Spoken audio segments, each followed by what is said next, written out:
It's another war song, but it's from a different perspective. This is Reverend Johnny Horton, Battle of New Orleans.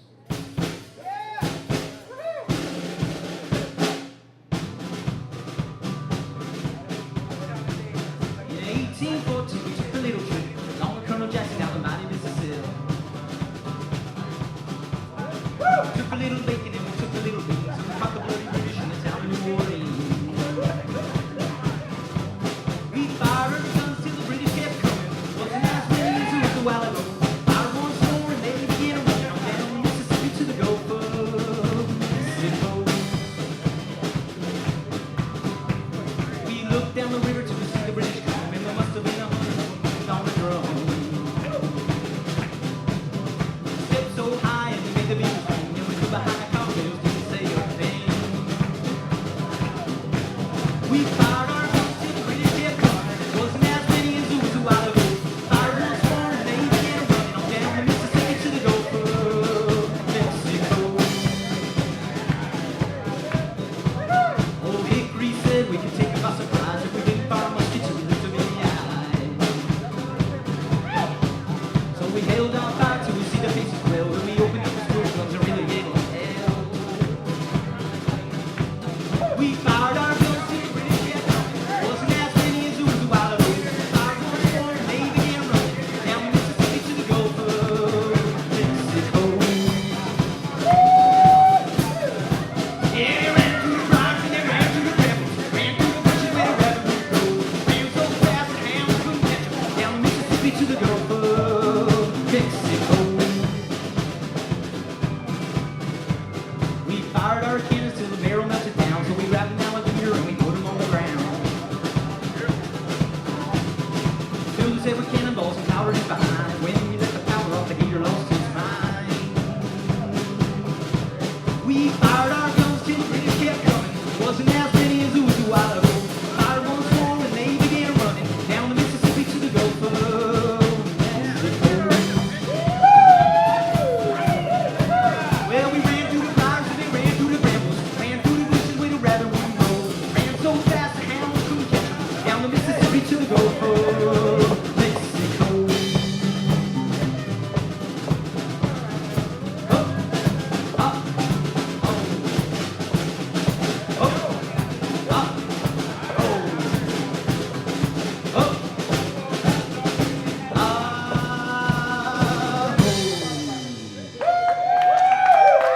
Thank you.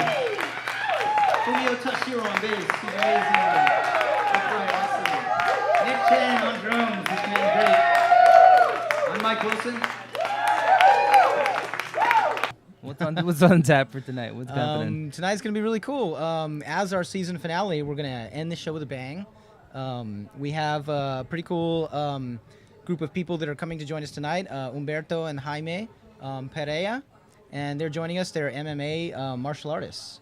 And I know they study jiu-jitsu. You were mentioning taekwondo is what you started with, but we're going to be able to talk to them about history of them, their martial arts experience, and also martial arts in general, MMA and where MMA is today. And I would like to maybe mention, martial arts in cinema or something. I grew up adoring kung fu movies, and I started a Jackie Chan fan club when I was in high school. Oh, yeah? I way. did, yeah. And That's we pretty cool. actually, me and a couple other guys started this thing. And I remember it ended with us going down and kind of meeting Jackie Chan at a big convention in L.A. What? So you kind of met him? Yeah, which was, with a big stadium of people, and there You were sure it was chairs him? on this side, there were chairs on this side. And he gave a speech, and we were all like, oh, yeah, we're going to meet him. And there's a lot of people in there, and at some point, Jackie's people came up and said, sorry, but everybody on this side of the room, you're fucked. You don't get to meet him. Aw. And, of course, I led the group. Let's sit here, you guys. And I chose the wrong side. And that was the And last it was time totally, you were could walk right club in president. and sit on either side. Right.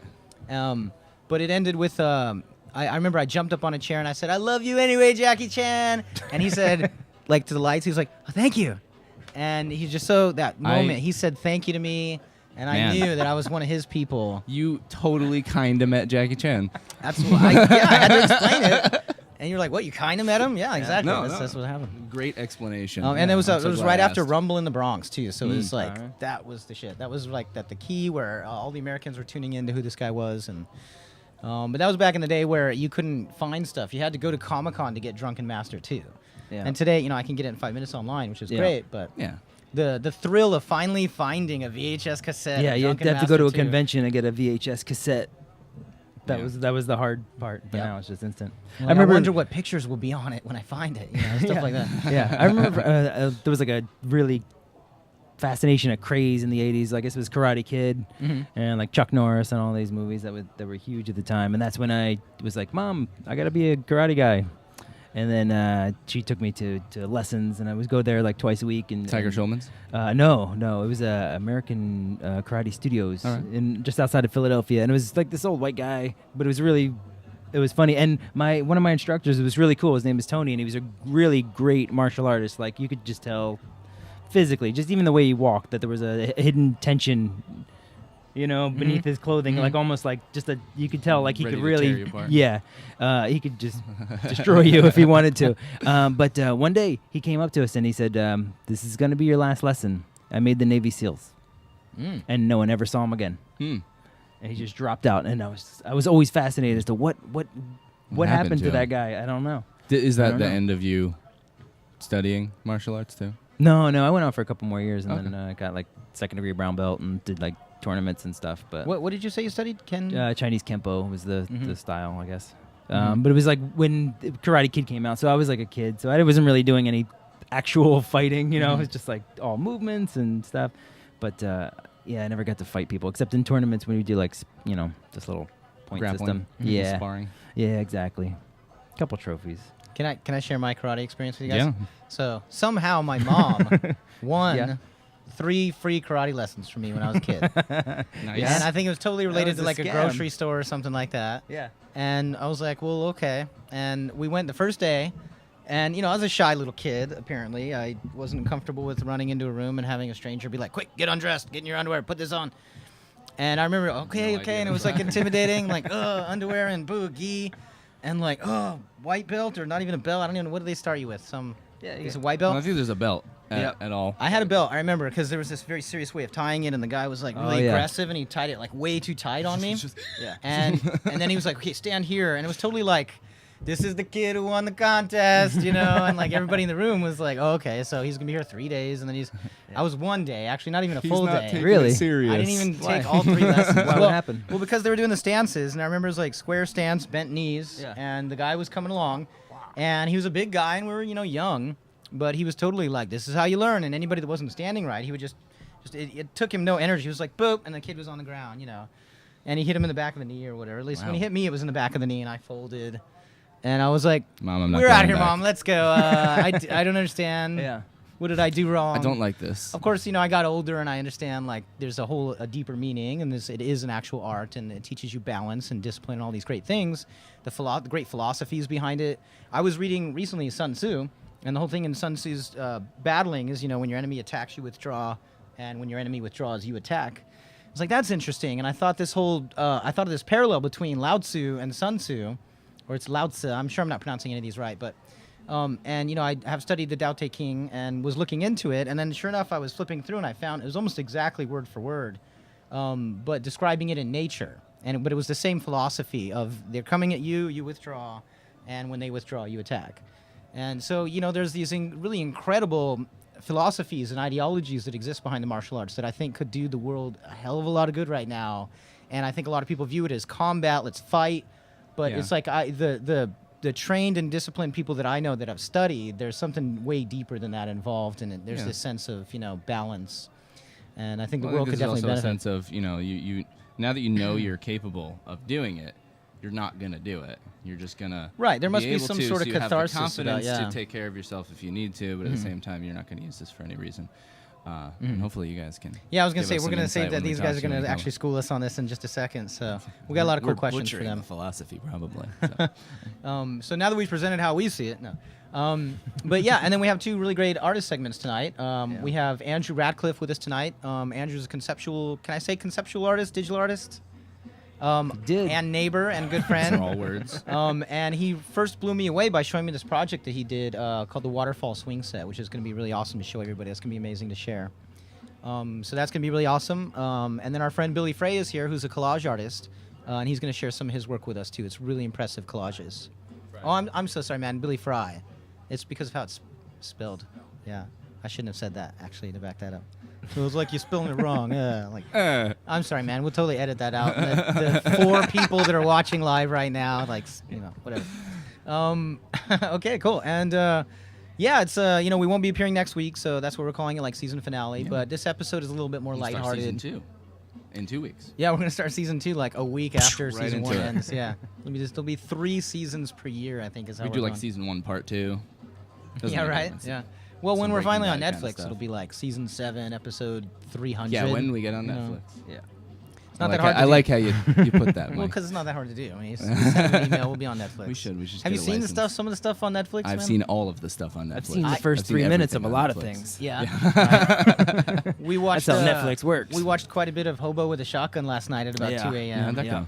Rutger Hauer, cult film, just really great. Let's Wait, is just that what you guys say- were doing yeah. over here? Don't let the Yeah. title fool you. Yeah.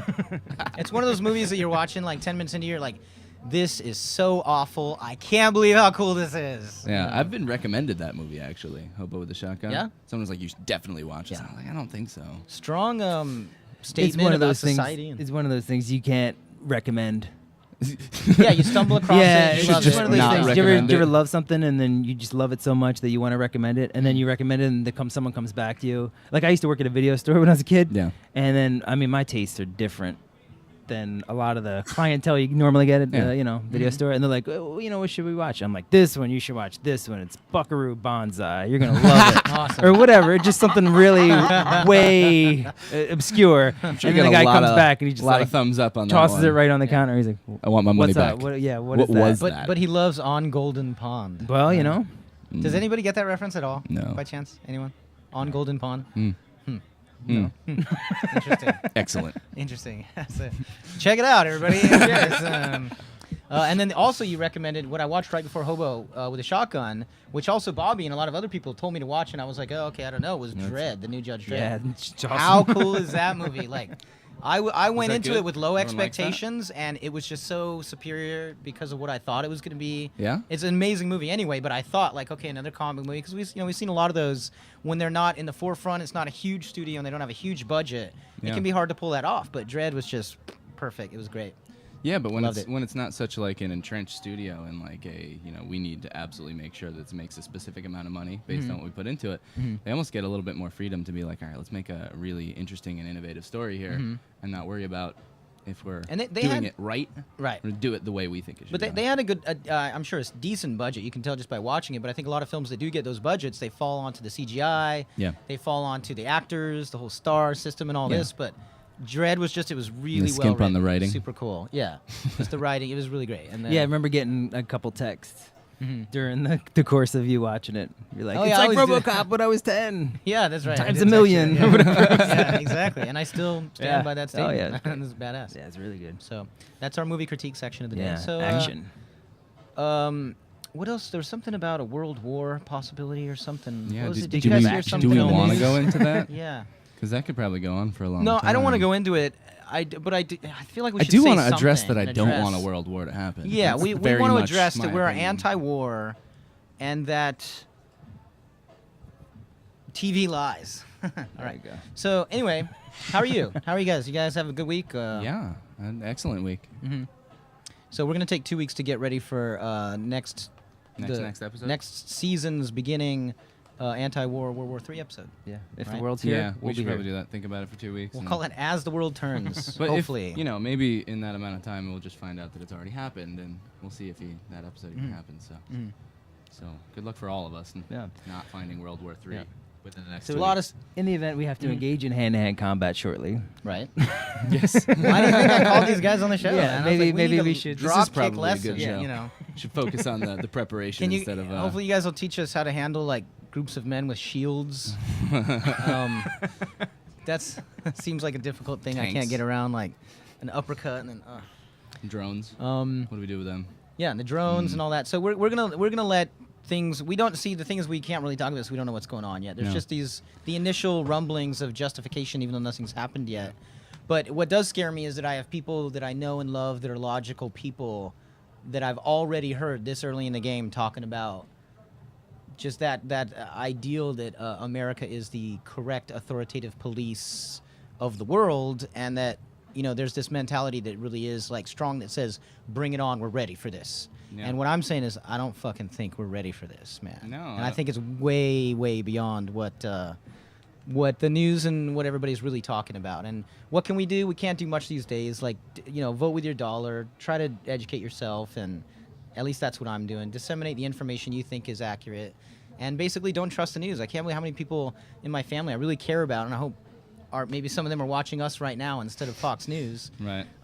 But there's just a lot of stuff on TV that is totally inaccurate and is totally swayed. And also what I'm saying is known. Very opinion-based. There's a lot of stuff on TV that's saying this is the opinion of one person, and they're selling it like it's facts. And it becomes very confusing for someone who is, let's say, not taking it too factually seriously, but just kind of saying, all right, what's happening? Tell me about it. And then I'm going to absorb this and then develop my opinion from what I hear in the news. Right. And if that's all that happens, there's a danger that you...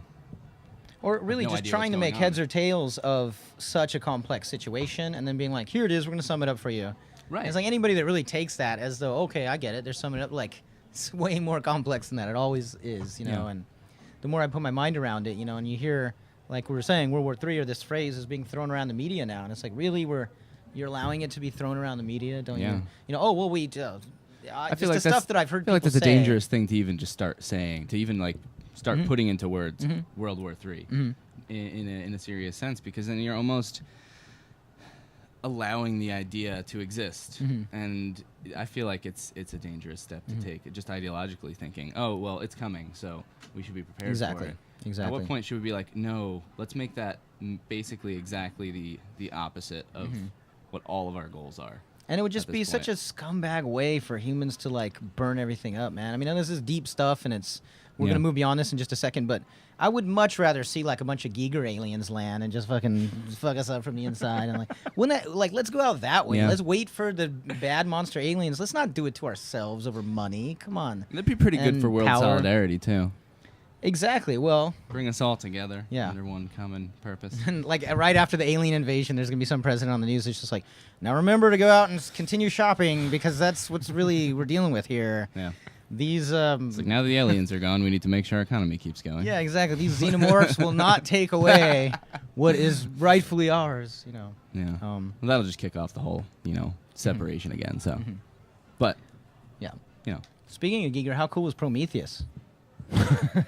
Sorry, I just had to throw that in the room. Like, I wanted to specifically open up a can of worms just to be like, haha, I can't do anything about it. Anyway, yeah. So, yeah. Let's. yeah, I move on. think guess we've successfully smashed up those ideas and confused them enough so we can move on. Yeah. Whoosh. That's part of what we do here. It's like, and we started this show thinking like, this is the kind of stuff we're sitting around talking about anyway. Like, let's share it. And at the same time, we're surrounded by so many good thinkers and artists and musicians, and so there is, quite a kind of just having a laugh at the beginning of the show. But at the same time, I'm really passionate about the show, and I think at this point, it's digging up some really good energy. Yeah. We're sharing and collaborating with a lot of great artists we wouldn't have otherwise known. Last week was really great. We had Emmanuel Iduma, and I'm still thinking about that stuff that he was talking about. I would encourage everybody to go on our old archives and check out the old shows and look into the artists that are on our show. Look into their stuff. Go find their web pages. Humberto and Jaime, how you guys doing? Yep. Humberto, Jaime, thank you for joining us, you guys. Thank you for having us here. Definitely thank you for having us. Cool. Yeah. What's Before up? we start, I'd like to say, if we want to avoid World War III, I think everyone should see Buckaroo Banzai. Thank you. Thank you. Yeah, that's perfect. Yeah. Tie it all So, together, man. That's great. What's Really funny is brings us that together. like 2 or 3 days ago, I was in my room. I was like, Alberto, come over. Whatever. We're not doing anything tonight. Let's watch a movie. Scrolling through Netflix, Dread's on. All right, we'll check that out. Boom, hooked. Yeah. In like the first 10 minutes. Yeah. That's awesome. Awesome. I thought so too. And really there was something about the expectations of it. I was like, okay, let's do this. I'm like, whoa, nobody told me it was totally amazing Yeah. except for Bobby. Actually, and Blaine. Well, if few I have of any them. advice at all, it's have low expectations Oh, yeah, across the board. everything. Yeah. That's what I tell my girlfriend. There you go. Right? The Sorry, secret to working on happiness Right. Exactly. is to lower your expectations. That's Thank you. actually scientifically, that's relativity, right? That's Einstein right there. yeah. It's brilliant. Yeah, we've jumped right into the deep stuff right away. That's great. That's the sign you guys are now comfortable. on to string theory. Yeah, right.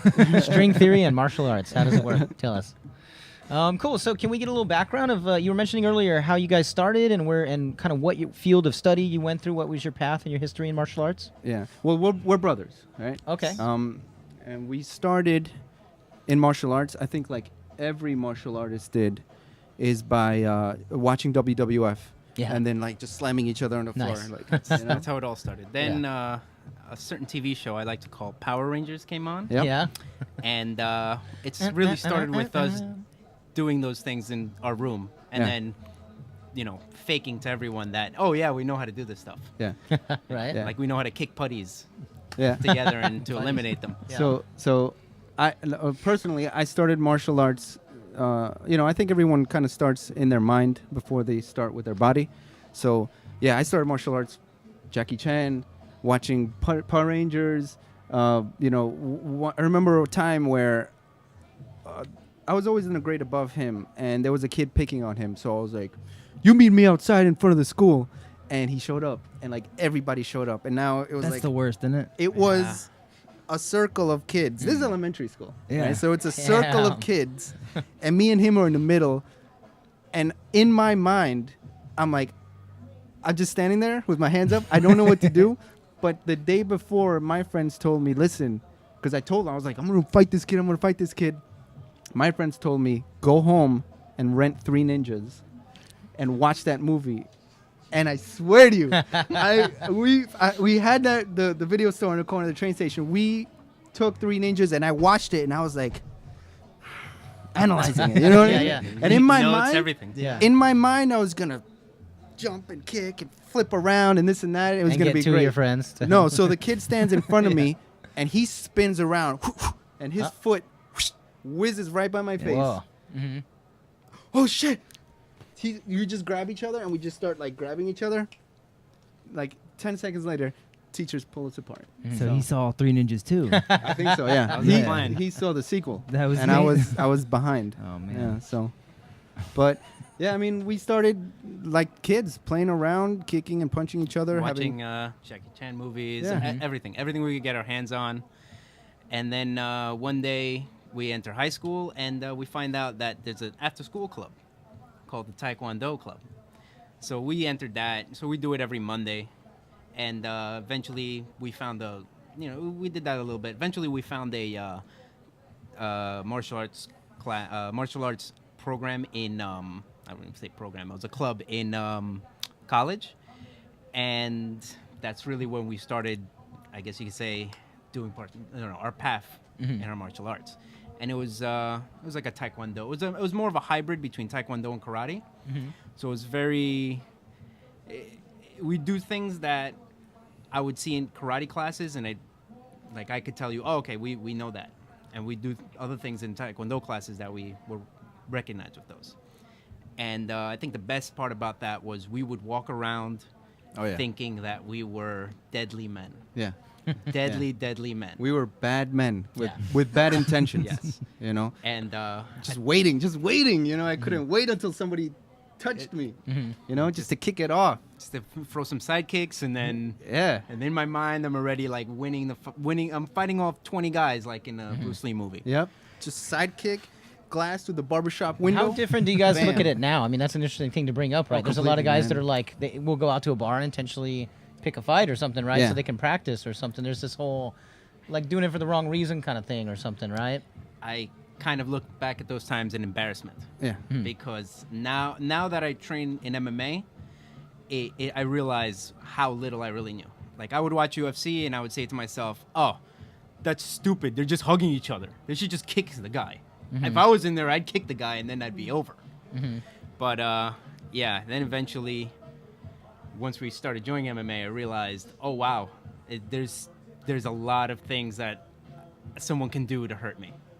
And kicking is just one thing. And there's some people out there who are tiny and very small, and everyone should be afraid of. Yeah, Yep. exactly. It's That's one of the frightening. things that impresses me is that you can have a drunk bull that's 300 pounds running at you, and if you know exactly where the right button is, Yeah. it's like, boop, okay. Oh, It man, you doesn't okay? matter. It doesn't matter. So, and that's about thought. It's about being knowledgeable. It's about balance and stuff. Yeah. So it's also about your mentality in that moment. Like most people, if they get into a situation like that, immediately they tense up. They get that adrenaline rush. So that now in their mind just trying to speed everything up. And one of the principal things that we learn is you have to slow everything down. You have to ignore all your emotions, and you basically have to just remain calm. Like 99% of the time, the best fighters are the ones who are able to remain calm no matter what happens. Wow.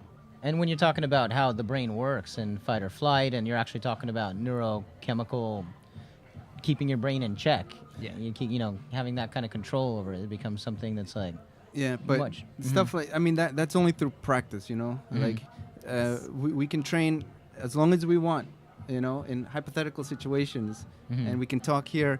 Oh, you just be calm and do this and do that. But until you're at that moment, you won't know how you react. So hopefully you train it enough time so that your body remembers it, because your mind is going to shut off at that point. So you just instinctually do whatever movement you need to do.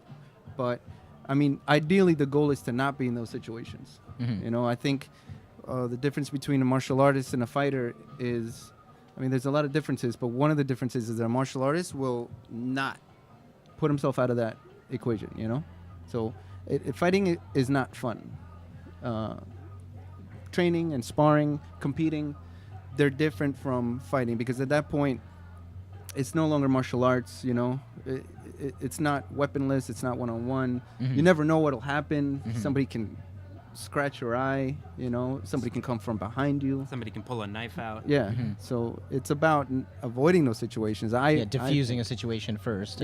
And it's your behavior, the way that you approach and the way that you see people, the way that you interact with them, or the way that you carry yourself. If you're a coward, then it'll be easier for other people to come and intimidate you and make you, put you in those situations. So I was speaking on that. I was surprised when I found out how many Fortune 500 companies will send their people to study martial arts because of the mentality of it in business, right? I guess so. Yeah.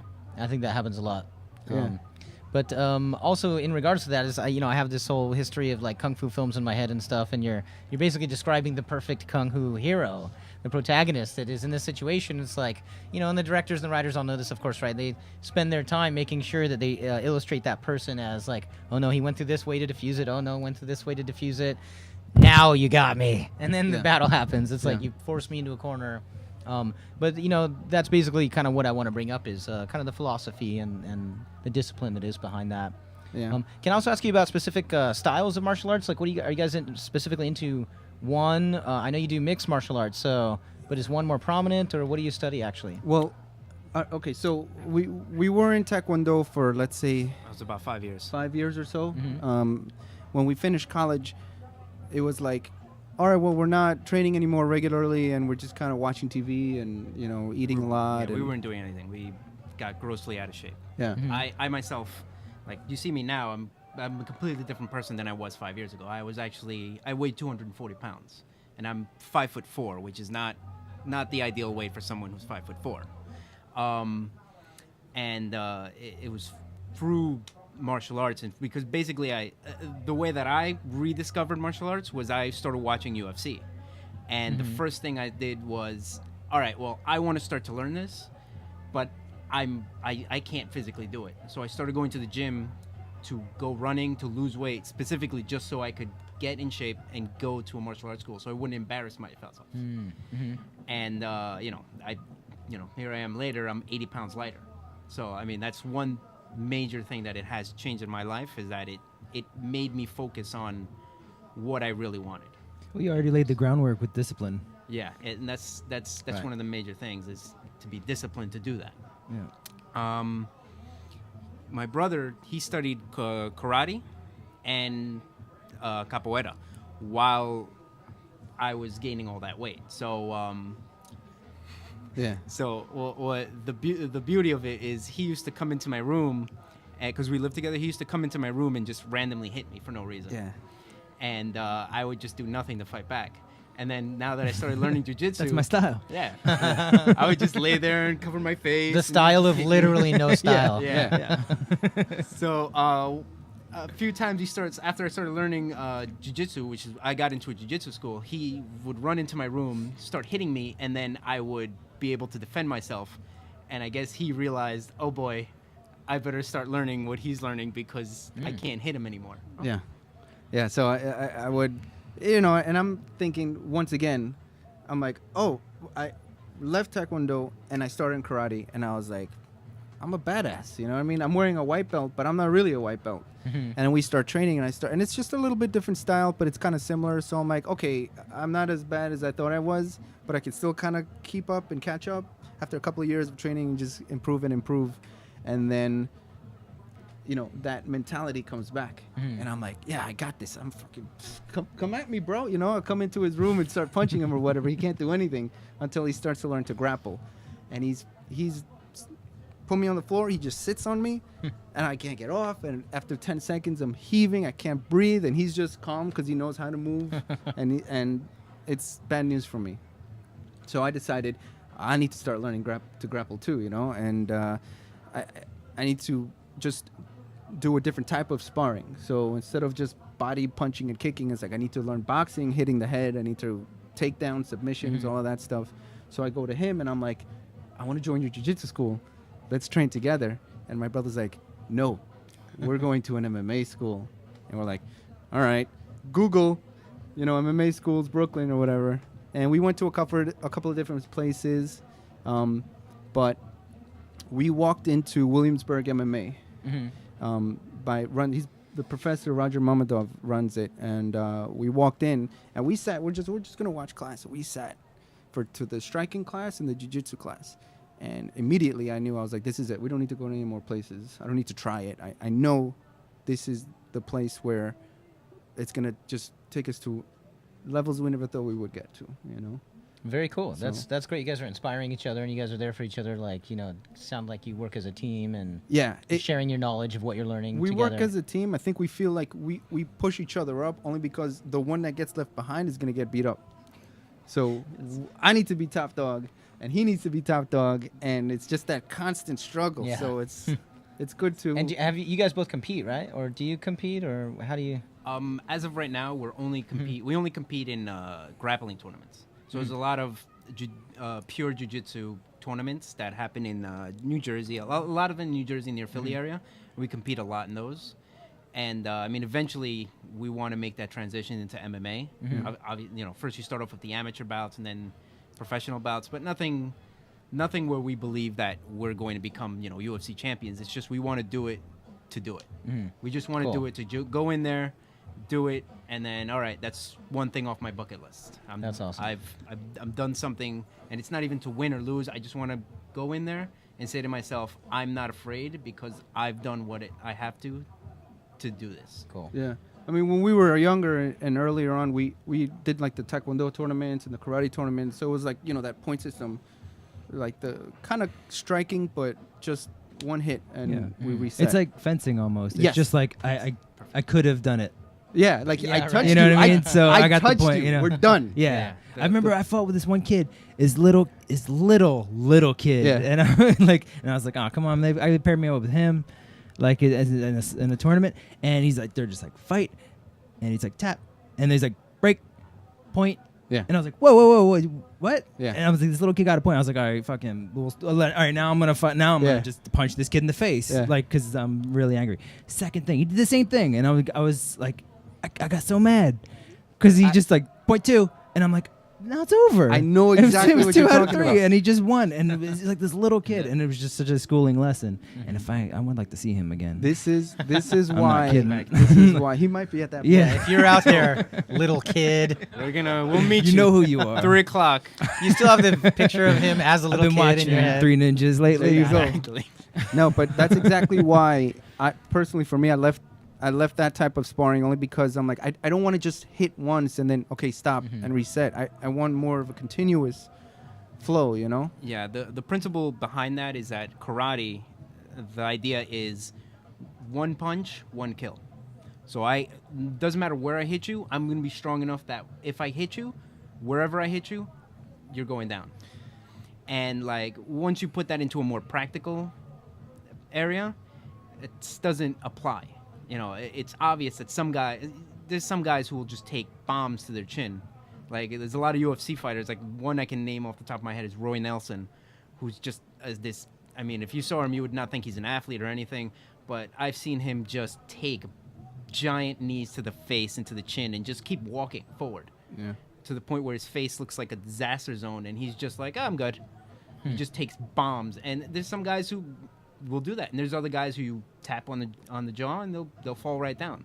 And that's, you know, it's just everybody's built differently, and there's no such thing as a death punch. I guess that's the best way I could put it. You have to constantly work on the assumption that I'm going to hit you, and if I hit you, you're going to hit me back again. So I don't want to be there again. So like that's one of the principal things that we learn now in our boxing is punch the guy, and then you have to move out of the way, because the last thing you want to do is to stand in front of someone and let them hit you. So you jump in, you hit them 3-4 times, and then you move out of the way and get out. And that's you know, I personally I feel like that's a great way of fighting. There's some schools that will teach you stand in front of the person and you throw as hard as you can. And I don't like that, because like I don't like getting punched in the face. It's not fun. No. For anyone that doesn't happen to, getting punched in the face is not fun. Yeah. So I try to do everything in my power to avoid that. Yeah. Yeah, we're gonna put that in the archive too for all those people out there that Anyone wondering, getting punched in the face is not fun. Yeah. So, you know, you should probably write that down. I know we're talking a lot about fighting, but I don't think that martial arts is primarily that. At least not the way that we train it, or the way that I think it should be trained. You know, a lot of schools or a lot of people train specifically to fight. Mm-hmm. You know, which is another difference between a fighter and a martial artist. So if you're a fighter, that guy right there, I need to beat him, so I'm going to train techniques that work against him. But now I got to beat this guy, so now I got to train to beat him. So you're only training to defeat your opponent, whereas I think a martial artist is always training to defeat himself. You know, it's like, what am I bad at? Mm-hmm. Or what am I vulnerable to? Or what am I not good at? What don't I enjoy, and why? You know, why are you not good at kicking? Or why are you not good at your wrestling? So that's what a martial artist will do, is try to discover why that person themselves is not good at it, and then just try to improve themselves as opposed to be better than somebody else. Very, very cool. That's what's always fascinated me about it. It's kind of like it's a path to self-enlightenment. Yes. You become self-critical, and then you can take that to the far extreme, like straight up to Buddhist enlightenment. I feel in some sense that you could, you know. It's pretty crazy. Yeah, it's not all physical. You don't just go and kick and punch and choke each other. You know, it's about bettering yourself and you know, confidence, man. Like in my old karate school, I saw. So every year they do like a breaking seminar, right? Like they take the block of wood and bah, karate chop, bah, done. It's broken. It looks impressive, you know. When you do it, you see how it's not. You don't need to hit it hard. It's just how you hit it. Yeah, I use foam ice chests and boom, yeah. I like But exactly same thing. How I hit it. Well, Yeah, I take just- beer bottles yeah, and then just try to bam. slice off the top. So Fucking Karate Kid. But it's physics actually. yeah, It's it's not where how you hit strong it, am I. how- It's yeah. the Anyway. moment and the motion and in 5 minutes, I could teach someone how to break those. Yeah. It's not a hard thing. It's not a complicated thing. But awesome. it's, Do we have any of those here right now by we chance? got the piano, so if you Oh. want to try. It's made out of wood. Well, actually, that would be cool. Is there a way that you guys might demo something for us, or show me and Blaine like how to when he's When he meets that getting kid in again, my we face got and Karate stuff, Kid and again. like how to flip him What you or do something? well, ideally is you slap the ice cream cone out of his hand. You say, "Look, kid."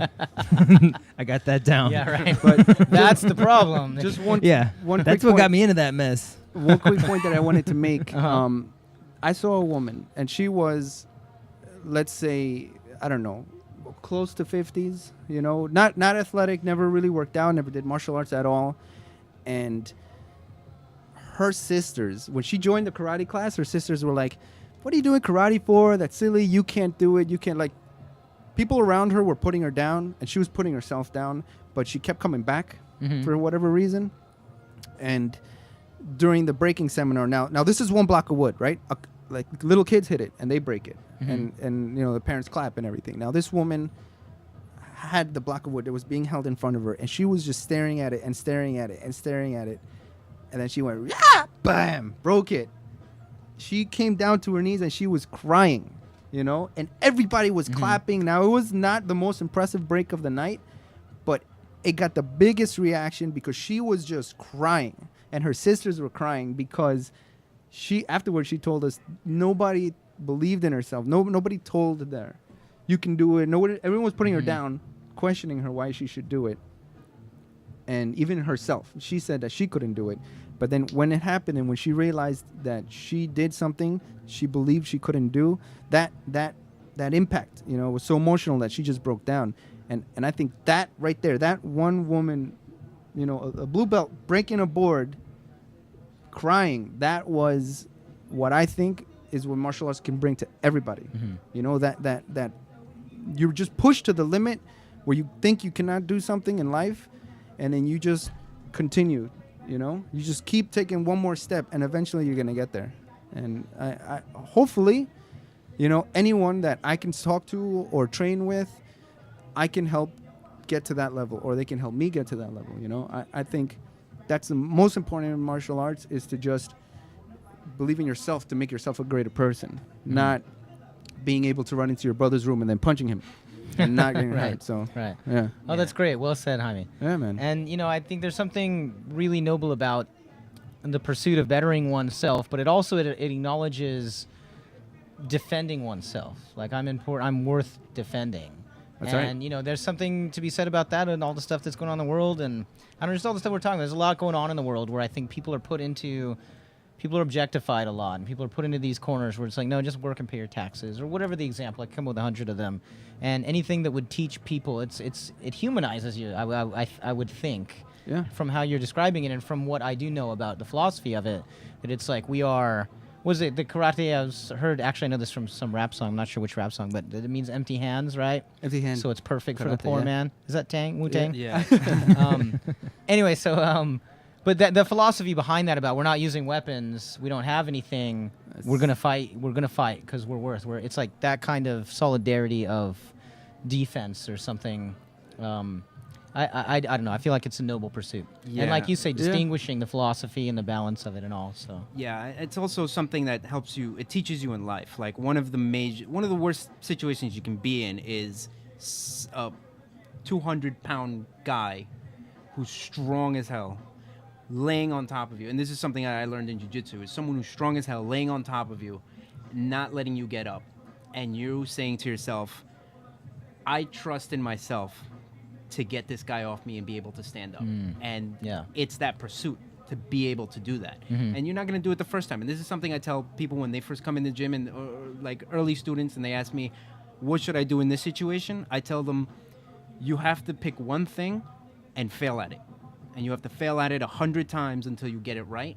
And then when you get it right, that's when you're going to learn, okay, I can do this. And then that will cycle until eventually you do start doing it right. awesome. And it's just that mentality of, I'm failing here, but I'm going to keep going because I know that at the end, there's light at the end of that tunnel. Yeah. And that's one principle. That's one major principle. I think that's one big thing that happens in jiu-jitsu, is the ability to just be in a bad situation, but to just tell yourself like, well, I had a bad day today, but you know what? I'm going to come back tomorrow because I know that I can do better at this. And if I keep coming back, eventually I'm going to get it. And that's one of the beauties of martial arts, is the concept of just, as long as you just keep coming back, you will get it. There's no such thing as, let me show you something, and in 5 minutes you're gonna kill a man, any man. There's no such thing. The only way to do this is through hard work and commitment. And people who come in looking for that one hit punch and they don't get it right away, they leave. And that's something that's fine with me, because if you're looking for something, a quick fix, I don't want you here.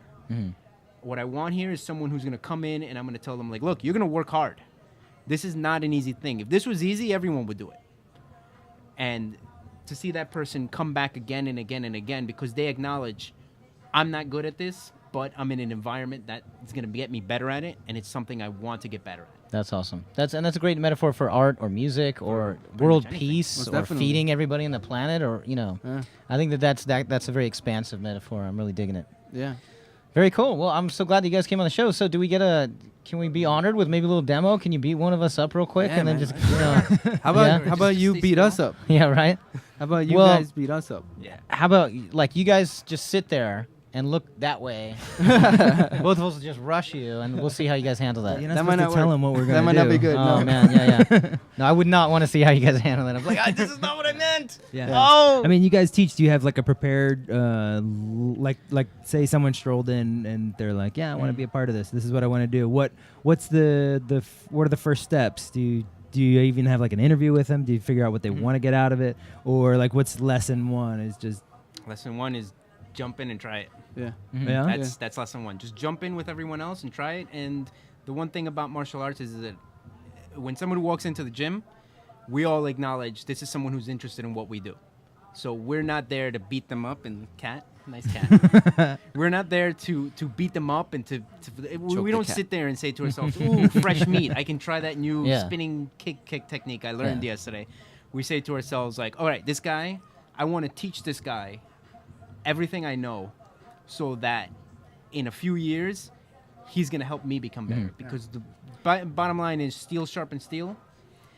The only way for me to get better is to train with people who are better than me. And I want you to be better than me so that you can teach me things. Yeah. And That's that's deep. that's a Do you have any like maybe pragmatic, something more pragmatic about living here in Brooklyn and walking home alone? Or I mean, do you have any like defense tips, or is there something you could show us real quick? Don't do that. Yeah. This.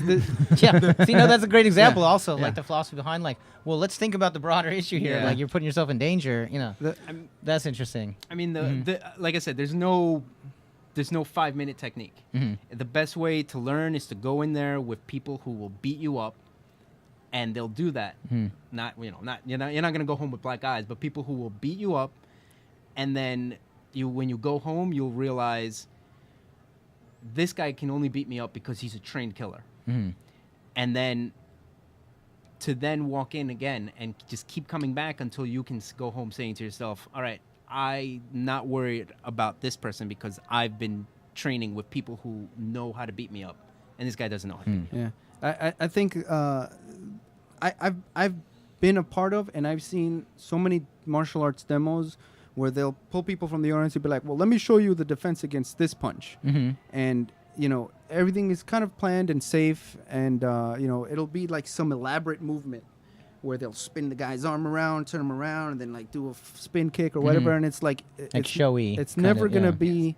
That's it. It's done. If you didn't do it in that moment, it didn't happen. So I'm And that's not a not big something in fan. 2 minutes that you'll learn. Yeah, I get you. I think like I said, one of the things about martial arts about keeping yourself safe is your mentality and your awareness. So if you are walking by yourself and if it is late and there's not a lot of people on the street, so maybe not look at the phone or maybe not have the loud music, just be able to hear your environment or to see your environment. Or if you see, this is like kind of a dark area, the lights are out, maybe I should just cross the street. You want to be the type of person that can shine bright. You know what I mean? Like Hold on. Shine bright like what? like a diamond. Oh, okay. Yeah. Perfect. And With so- light shined into it. Yeah, like with like the diamonds in the sky. Okay, which one of you guys gonna thumb wrestle me right now? 1, 2, 3, 4. Let's start a thumb war. I don't know All right. the whole thing. All right, wait. What am I doing? This is just standard, man. It's use of the moment. You're supposed to know this already. Do I have a technique for Yeah, this? tag team. Whoa! wait a minute. Bam! 1, 2, 3. Oh my lost, God! bro. Can I hear You it? lost. I got it. Ready? I got Challenge the winner. Practice that. All right, man. You ready? 1, One, 2, 3, 4. This Something. is how to start. Clear Yeah. thumb war. What? Yeah. What? Okay. All right. Oh, damn! The whole gang. I cheat a lot. I'm really cheat. I cheat. Man, thank you guys so much for coming on. There's two just again, what you're just saying and describing to me is your level of awareness. I feel like what's at the heart of this is you're talking about awareness of your body, awareness of your environment. I ask you, like, show me something when I'm in danger, and you're like, well, let's not get ourselves in Yeah. danger. And that's all about having a heightened level of awareness, which I think Yeah. is fucking awesome. I mean, yeah, we could stand in here in the front and like show you a technique, but unless you practice it Mhm. over and over to the point where you can do it without thinking, Mhm. it won't be Yeah, practical. and I you get that. know? I think that what we're talking about is much more valuable lesson than what we would expect to Yeah. do as Yeah. showy, anything showy. And, I also think like it's not just the fact that you're walking down the street. A lot of times people get like picked on or hurt on because they look like a victim. Yeah. Like the best example I can think of is Master Renzo Gracie, who if nobody knows, he's a legend in New York. Basically, every fighter who comes from the northeast area somehow is affiliated with him. Whether they're learning from someone who learned under him, Mhm. and one day he's walking home. He leaves his school. He's walking home, and two guys try to basically rob his phone. And like anybody who's been training martial arts since they were about 2 years old, he punched one guy in the face, and the other guy ran away. He then ran the other guy down and beat the crap out of him. Yeah. Well, he choked him, and he knocked him unconscious, and then he punched him to wake him up. Yeah. Choked him again, and punched him. I've to woke totally him done up that. again. Yeah. So Mhm. And the one principal thing he said in an interview was, I don't feel good because why would someone attack me? It must have been because I look like a victim. And I don't like the fact that I was walking around looking like a victim. So, Wow. just Again, empowering and this sense of awareness of how do I look and exactly. yeah, that's very deep stuff. yeah. Well, I hope you guys come back on the show again. Before you split, is there like a website or do you want to give a little promo to your gym? Well, or? we train now. We train at Williamsburg MMA, which is williamsburgmma.com. Cool. You could find it also on Facebook. And, you know, the thing that I like about this school that drove me the most to it was that we walked in and, you know, there's no trophies on the wall. There's no, you know, like muscle guys walking around with mohawks. It was actually very hard to find the gym because he doesn't have a sign outside. Yeah, it's not like come and learn how to kill people. It's like he has plants, he has art, you know, everything Cool. is very. It's very about mellow. that mentality of, oh, we're gonna have a good time. We're gonna teach each other. Not there's no meatheads there. You know, that's what I liked about it because I don't like training with people who do it just to be rough. Just Yeah, oh, just for I brute hurt force. you. I'm Yeah. good. Mhm. Instead of, you know, let me help you be better. Or let me show you why I was able to choke you. You know, so that's a mentality. So yeah, Williamsburg MMA. You know, I truly found a home there, and I'm there. I'm set. You know, Awesome. So, Perfect. yeah. Awesome. Before you guys go, who's the best fighter alive today? No, man, there's no such thing. Damn, that's It beautiful. depends. Look at There's that no answer. such That's thing. great. Yeah. Well. I can beat him, Mhm. and you can, and he can beat you, but that doesn't mean that I can beat you. It's just, you know, maybe you have my number. You know, maybe you have a different style that I can't do it. But there's no best fighter, man. You know. I'm going to say George St. Pierre. Mhm. I think he's an idiot there. Yeah. But no. No, I he has a perfect idea, which is like there's someone who can beat everyone else. There's someone who can beat someone else on a certain day, but you know, just because one day you might wake up and just feel sluggish that day, you got the jelly legs. you're not I'm gonna pretty win sure that I'll day. never have a chance against George St. Pierre. No, man. Look, there's gonna be a day where he's gonna get into a car accident. He's gonna be in a Oh, yeah. wheelchair, and you When he's 90 and Yeah, he gets in exactly. a car wreck and I sneak into the hospital with a pillow. You know what I mean? I And fucking you got can- that guy's number, man. George St. Pierre. This is a little known fact, but George St. Pierre is actually the little kid from the karate tournament. at Oh school. man, Yeah. He's a Most little people kid didn't from realize what? that. that kid. Oh, from yeah, that yeah, I karate gotcha. tournament. Yeah. You had your chance, man, to I lay know, him I out. feel like we should do a training montage, like you're the best around, where I can- can just really You get can do it. I'm just telling you, take man. this 15 kid minutes, out. you'll be ready. Yeah, Nice. let's do it. Very All right, cool. man. My pleasure to meet you guys. Yes, come on again and Thank you, sir. talk to us again in the future, Most please. definitely. Thank you. Awesome. Thank you very much. Yeah, cool. Humberto and Jaime Perea. Cool. Yeah, cool guys. And, you know, I love talking about martial arts. And even more so, I like talking to people that are steeped in it that know what's up. Because to me, it's like, man, how many Bruce Lee films have you seen? Have you seen all of them? I've seen all of them. Good. Yeah, there's not that many, but I There's remember too very few. specifically when I saw my first Bruce Lee film. Yeah. Well, And I'd seen so many posters and so many, like, people going like, "Wah!" or whatever. yeah. And it was just so foreign to me, like, not, I mean, just the Hong Literally, Kong and movie, also- but yeah.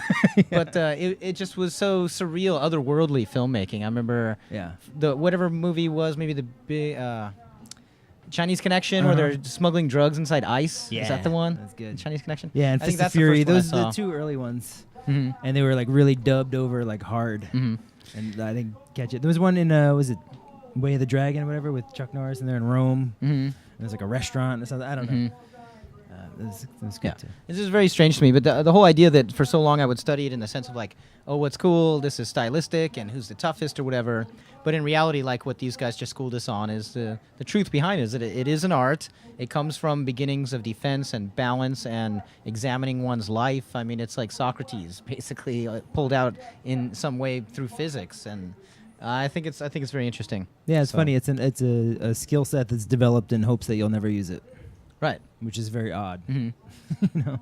But I mean, in even having something like that examines the human condition. It examines the possibility of death. I mean, to me, it brings on so many things. And I imagine there are those great martial arts teachers that are out there that are like, yeah, this is, like he's saying he's got art and stuff on the wall and the place that he goes. It's like, this is more than just fighting. And you could really take that metaphor to some really deep places, well, it's like I think. my karate teacher turned out to be like a Navy SEAL. His dad, 80-year-old guy, Aikido master, and he used to come in for lessons every once in a while. Like he would teach an Aikido lesson, and everyone from the school would show up. And then the guy who owned the studio, he's like, that old dude over there, you do not want to mess with that guy. And everyone was like, well, he's just like an old guy. And he did this weird demonstration. It was a chair, and he would sit on the edge of it like this, and he would say, if anyone can push my back to the back of this chair, you're welcome to try. Oh, interesting, yeah. And then the biggest dudes would just come up and try to like push him, and he just like, boom, so grounded in his place. He just could not be moved. I mean, like an 80-year-old guy. And then he would just like use your own weight and attack against you and balance. It was really just like amazing. Yeah. My grandpa was pretty tough too. He was 101st Airborne, but no martial arts. It was all just shit kicking, alcohol and cigar strength somehow. You know, like there was no arts to that. It was just, I got a gun. I'm jumping out of an airplane. Yep. Crazy. Yeah. He was a paratrooper. He actually had a camera on him once for one of the drops. Really? He has pictures of his legs dangling with people in Europe on the European theater in World War II fighting below. Like really crazy. He was in midair taking the photos? Yeah. He has photos of like the White Cliffs of Dover as he was bombing down onto D-Day. Whoa. Crazy. So I just figured I'd throw that in there. Well, that's pretty interesting. Cool. Yeah, that was a really cool segment. I think that's really nice because it's a little bit more lighthearted and a little bit different than what we usually do. And I'm cool. I'm really glad that those guys schooled us on that. It was really cool. Yeah. So I'd like to bring out our next segment, right? Let's do it. So we're going to bring out Billy Frey. Billy is a collage artist and a friend of the Sulphurbath. I first met Billy working on one of John Koch's film projects. John was a previous guest that we had, and we went over Stalemate. And for any of the people that have seen that episode of John Koch's stuff, have probably seen Billy because he showed some clips from that project, and Billy was in it. So so come on out, Billy. Billy Frey. Welcome, Billy. What's up, man? How are you?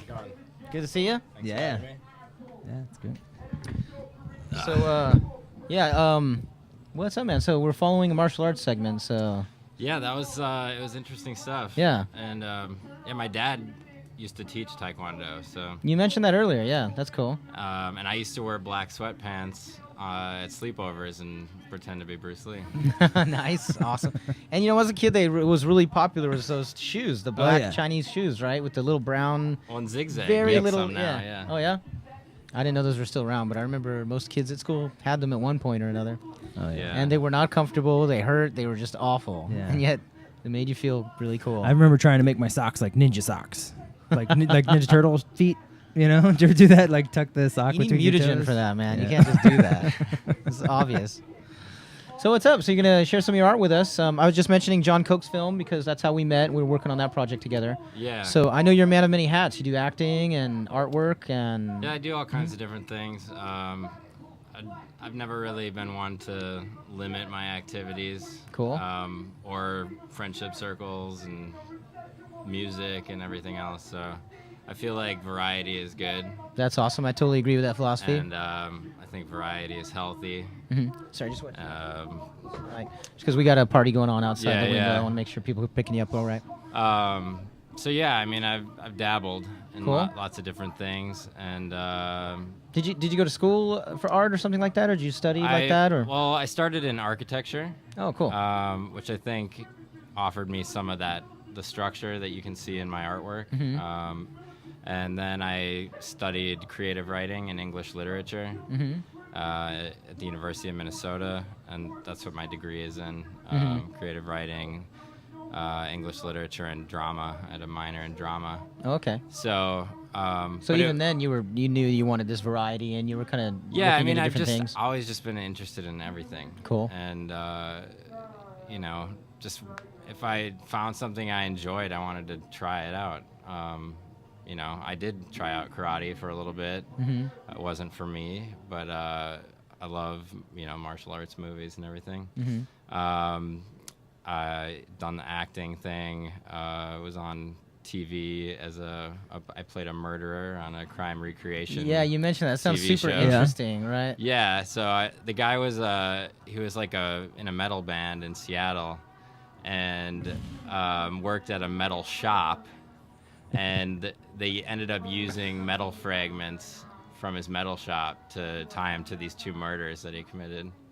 And he used metal to kill people? No, probably? he didn't use metal Oh, to he kill didn't. people. I think he pulled one of you was talking about suffocating George St. Pierre in the hospital or something. Yeah, I think that was. Yeah, I so didn't mean for it to go that far. It wasn't like a. Sorry, George. Yeah, it's not on a things to do list. He doesn't or live in New anything. York, right? That guy. He's like, So yeah, this guy suffocated his mother-in-law Oh, and man. like killed his best friend and left her in the woods. Oh man. So it's pretty brutal. And so I got to play that guy. And were you really right? And you're great. a method actor at the time, I think you were saying too. Right? Honestly, I will say that you know, those things are really low budget. It's like a bunch of kids fresh out of film school working for, you know, this pretty low tech production company. You know, they maybe get like a couple $100 and some cameras, and then like send them out with low talent actors. And so it's really low budget, but to sit and look at this woman who's portraying an actual murder victim, Right. and to kind of pretend that you're gonna kill her, it's very intense. I mean, it actually like affected me. I'm sure it would. Yeah, some way psychologically. I always think it. You know, it affects me when I'm watching those reenactments. I always have this feeling of like, this is a little weird, right? Like, do we want to see? Like, the whole point is you can tell me the story, but the reenactments are like, and then he did it like that, you know, and you're just like, do I really need to see that in action? But picturing it on your side of it, where you're actually like, I mean, it there. was terrible. Honestly, I felt really just like gross, like gritty afterwards, and it was this really low budget thing that no one takes seriously. But I had, you know, there was a scene where she was like, we were supposed to go camping, and she was like setting up this tent or whatever, and like I was supposed to stand menacingly behind her and you know, like be plotting out this murder. And I mean, I don't think, you know, the actors in Hollywood and stuff that end up playing these types of villains and like really, you know, horrible people, it must be really difficult for them. Well, I was just going to think that the reenactment thing seems a little bit different to me. If you're playing somebody that's a fictional character, I feel like, oh, I'm a bad guy or whatever. But if you're reenacting something that really happened, this was that's a real, kind of it's a real situation. So I mean, even Hannibal Lecter, it's like, so that was based on a real guy, but it's still this fictionalized character, and you're running to a script. But to have somebody being like, you know, we're going to direct this segment so that people are closer to the actual bloody murder that happened, and then reenact like some horrible thing that actually happened. It seems very strange. yeah, because those shows in particular, they show you the photos of the they show actual you the person real who you're stuff, playing, and then the actual person who your victim. And they probably show crime scene photos and all that stuff. It's got to be so. And different. it was really funny too because I didn't actually look like the guy. Yeah. Like I had long hair and I was able to, you know, I can't really grow facial hair, but it's sort of like partial. Yeah. Sparseness. But I got the mustache and I had the long hair, and this guy had a thing for really ugly sweaters. So I got to wear like a really hideous sweater that you'd see in like a 80s family portrait. That's funny. And is that when it was from? Is that when it took place? No, it was like in the 90s, but he must have just had some throwback stuff. So you're saying, watch out for the weird sweater people. People in weird good sweaters advice. are dangerous. Yeah, it is That really is good really advice. good Like, advice. you know, if it's Yeah, like a especially- Christmas raccoon sweater with like, you know, bells sewn into it and Yeah. stuff, stay the fuck Or away. if it's like really humid and 90 degrees outside and someone's wearing one of these sweaters. That reminds me of El Guapo. A sweater. Three amigos. Yeah. So we got some slides here of your work here. I was really impressed by this stuff. So Not your murdering work. No. yeah, we're gonna get off the subject of pretending to be a murderer. Let's make that clear. But yeah, we're gonna cycle through some of your work real quick here, and maybe you can do some descriptions of what we're seeing as we go. Yeah, for sure. It's called Emerging from Chrysalis. And a lot of my work involves children. I feel like we all have a child inside of us until, the end of our lives. And we hold on to lots of things that happen to us and that we're exposed to during that period of our life. So I like to use imagery of young people to tell stories and kind of discuss our growth and how we change and how our dreams get shattered and as we become adults. What's what is the? It's difficult to get a. I'm maybe obsessed with scale and materials and all that stuff, but I like the bare bones stuff. So most of my stuff is about 19 by 24 inches. Everything's kind of smaller scale because I use the actual magazine paper from the magazine. So I don't use Xerox machines or any kind of Photoshop or software. So what you see is the actual image taken from the magazine. And as I said before, I collect vintage magazines. I try to use things that are pre-1980s, just because I like the aged ink, and they actually used a different printing process. When you get really close to it, it's more the dot. You can see the actual dots of the color and everything. And I also really like the fragility of aged paper and being able to, pick up a Life magazine from the 60s and read really interesting articles about things that were happening back then, much of which I'm, hadn't been exposed to, being born in the 80s. So this piece here is called I Followed Her. This is actually a greeting card. So the size of this would be about 5 by 7, and that is a photo of a woman entering. It was taken from a photo of a woman entering the ocean. It was an advertisement for some airline, and behind her is a wallpaper from the late 1800s. And I was kind of going for a drug-themed piece, like the allure of drug use, and basically following desire into this kind of realm of exploration. And that's so interesting. Like, I mean, everyone interprets everything in their own way through their own filter. It struck me as like the Native American mythology of the naked woman in the pond. And the snake goes by, and that's how she gets impregnated, basically. For sure, I could see that. That's what it struck me as. But what is the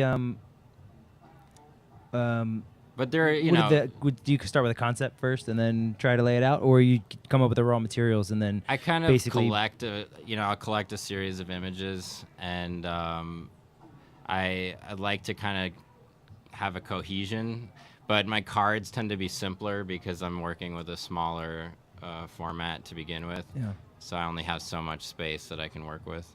Okay. And this one, what is this one? So this one's called Hide and Seek, and that is a boy who was taken from a Vietnam photograph, hiding under a stairwell. That photo was taken from an article about housewives on methamphetamines, I think. It also has a Duchamp reference to the nude descending a staircase. It's basically about a child hiding from his crazy mother. So yeah, and this one it's my like dime store psychiatry here, but like I just would look at it and I think of like something scary under the stairs. Well, yeah, all the imagery in the border is actually supposed to represent his imagination. the imagination of a child and all the places that it goes to. And, there's a lot of characters from early Hollywood horror films, like the creature from the Black Lagoon, and I think Jane Mansfield is in there somewhere. And there's other references. I think Batman's in there somewhere. So that's kind of what that one's about. This one was called High Beams for Ham. And there's a really cool story behind this one because the day I made this was actually the day that NASA launched their last ship into outer space before the program was canceled. I don't read current events. I should, but it just never stuck with me. But in the black and white border is all photographs from the first time that we sent living primates into space. One of their names was Ham. He was a chimpanzee. And so she's looking up, actually, that woman was from a beauty advertisement, maybe Clairol or something. So she's looking up in the corner, you can see the rocket ship that had the chimpanzees in it. And behind her head is an image of a space vacuum, and then she has headlights from a vehicle in her eyeballs. So that was a really weird coincidence, just to have made that on the final day of the NASA program. Wow, that's awesome. I really love the texture that you create in your borders, and where back here, to me, it's a texture, but when you get closer to it, you can see all the character that comes out of it. Yeah, well, and when I lived in San Francisco, I worked for a custom picture framing shop called Edgewise Arts, and I really picked up a lot of color matching and composition and stuff like that, just from matting photographs and different types of artwork. So I think that was definitely a good place for me. This one is called the RF Kiss of Death, which is the Robert F. Kennedy. It's when he got shot outside of a restaurant, and I think it's at least I feel like it's kind of self-explanatory. But it's a little bit darker. I had a show in Chelsea last August, and this particular piece really upset a few people that lived through that. This one woman was really upset about it and kind of approached me and, said that, had I been there and lived through the incident, that I wouldn't make this kind of How did art. you respond to her? I just said, well, I wasn't there, but I feel like the fact that it's brought you to me and that we're talking about it makes it valid. Right. And, you can interpret it however you wish, but I feel like it's something we all need to think about, and we all do think about. And it kind of, there's an element of sexuality there's an element of humor, and then, morbidity. To me, I mean, forgive my silly interpretation, but this is really evocative to me. I mean, this is, of course, one of the defining moments in our history. What always got me was Bobby Kennedy announcing to a crowd of prominently African-American people that Martin Luther King Jr. has just been killed. That footage and what he goes on to speak about at that moment, I think was one of those moments that you were like, Bobby, like we still have real humans that are politicians, And then, of course, he's killed not that long after that. And this was a wave of, how many people in those months were killed that were actually people like preaching peace. JFK and Bobby and Martin Luther and King. And we don't have those people anymore, really. The people that are in positions of power and leading people generally don't say that peace is something we should try to attain anymore. And the ones that did are all dead now. And on top of that, I see the consumption. This huge piece of meat that she's, Exactly. you can't even eat in that. the That's cattle like, industry in the U.S. is obviously. but just that sense of like, no, just keep eating, just keep stuffing your face, and don't stuff your mind or something. But that's really evocative. I like that. And then again, there's something about the texture with the way you frame it, that it's textured to me. But then realizing that there's a whole it's a very cinematic. To and me, I that's the feel. other thing too is the border on this one is actually. They used to do a lot of illustration for advertisements, and it was an ad for it was based. I think it was the same model that JFK was shot in, of the vehicle. Oh, really? Yeah. Interesting. Wow. Which was a Lincoln, I think. Yeah, it was a Lincoln. Yeah, it was a very Spooky. similar car. Yeah. So.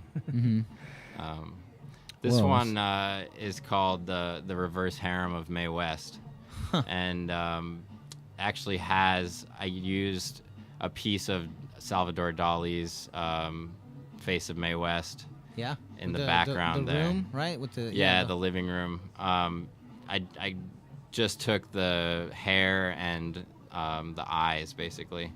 And then in the body are all photographs of Mae West, black and white photographs of Mae West. Oh, I see And some strips. Yeah. Yeah, Oh. so it's kind of her, shoulder area.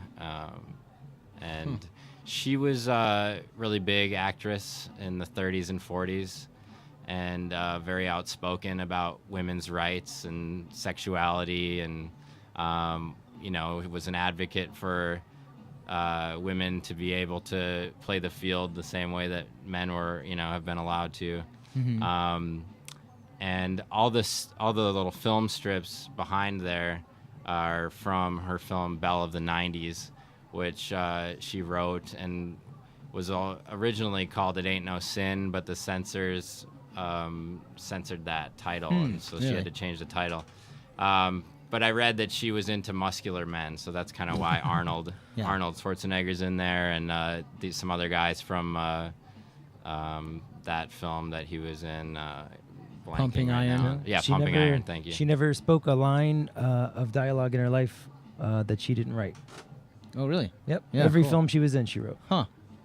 I love how she's embodied this way too. It gives her immortality, and then Arnold is actually the object of desire. It's very interesting. He's yeah. on both sides of her head. And then there's also a couple black guys in there because she actually had black ancestry and had to kind of hide it from the public just because of the racial situation in Hollywood at the time, which came out later. So I thought I would represent her heritage. And just Arnold, I mean, maybe this wasn't even part of the thought process when you're making this, but just how much of a, now that we know a little bit more about Arnold, not only the governor stuff, but being a womanizer and, fathering a child out of wedlock and stuff. And he's, from what I understand, he's, well, I won't say anything, but I think it's a very interesting juxtaposition that he's what's objectified and he's small in this image. Well, and he's kind of there for her choosing. Like, Yes. she might not pick him tonight. So Yeah. Very cool. Very cool. And this last one is called Mattel's Monster. So in the border are a whole bunch of photographs of Barbie dolls. And then the young woman in the center of the piece is wearing a kind of I Dream of Jeannie costume and holding a handgun, blindfolded with her back to a television set that has a bullfighter on there with the that bright red flag or whatever. I don't know the term that they use, but it's kind of all about, I had my older sister who grew up with Barbie dolls. And I think that, there's a lot of things that we all get exposed to as children. For guys, in the 80s, you had G.I. Joe and Transformers and Legos and... Toys R Us has the pink aisle and the camouflage Exactly. aisle. You're either going to grow up to be a I can't slut, find the or you're camouflage going to aisle. grow up to fight a war. Yeah, Those are and your you're- two options. For guys, you're either going to be an engineer or you're going to be in the army. It's like... So... I loved Transformers, and she liked Barbie dolls, and I kind of wanted to talk about the danger of making assumptions, basically, on what we will become, and how that could backfire potentially, and to let children discover the things that they're into and not be force-fed Barbie or be force-fed G.I. Joe or whatever it is.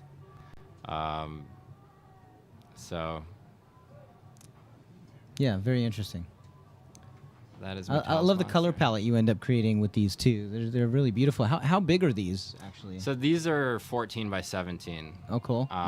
And then, I basically do the 5 by 7 greeting cards, 14 by 17, and then a 19 by 24. And, it's just because I use the original magazine paper, it's hard to go much bigger than 19 by 24. I might have to get into, making copies and all that kind of Blowing stuff, it but up. then that sort of changes my whole aesthetic and kind of belief system on collage because, I find these magazines on my own. I cut the images on my own, and I feel like I've earned the right to kind of manipulate and recreate stories with these images. Whereas as soon as you start making copies and you start using Photoshop and doing all this kind of stuff, then I feel like you're kind of going in a direction where it's like copyright becomes more of an issue and that kind of stuff. Whereas this, I'm like, it's an actual object. So it's not as big of a deal. I think you're dealing much more with juxtaposition than you are with the creation or manipulation of the found pieces.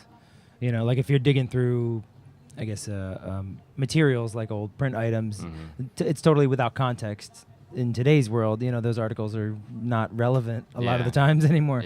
Or just to see what their old viewpoint used to be is insane sometimes. So, but when you put it all together, do you just sort of lay it out and see where it takes you, or do you have like an idea in mind? Well, yeah, I mean, I am really interested in film, which is why, how John and I met actually.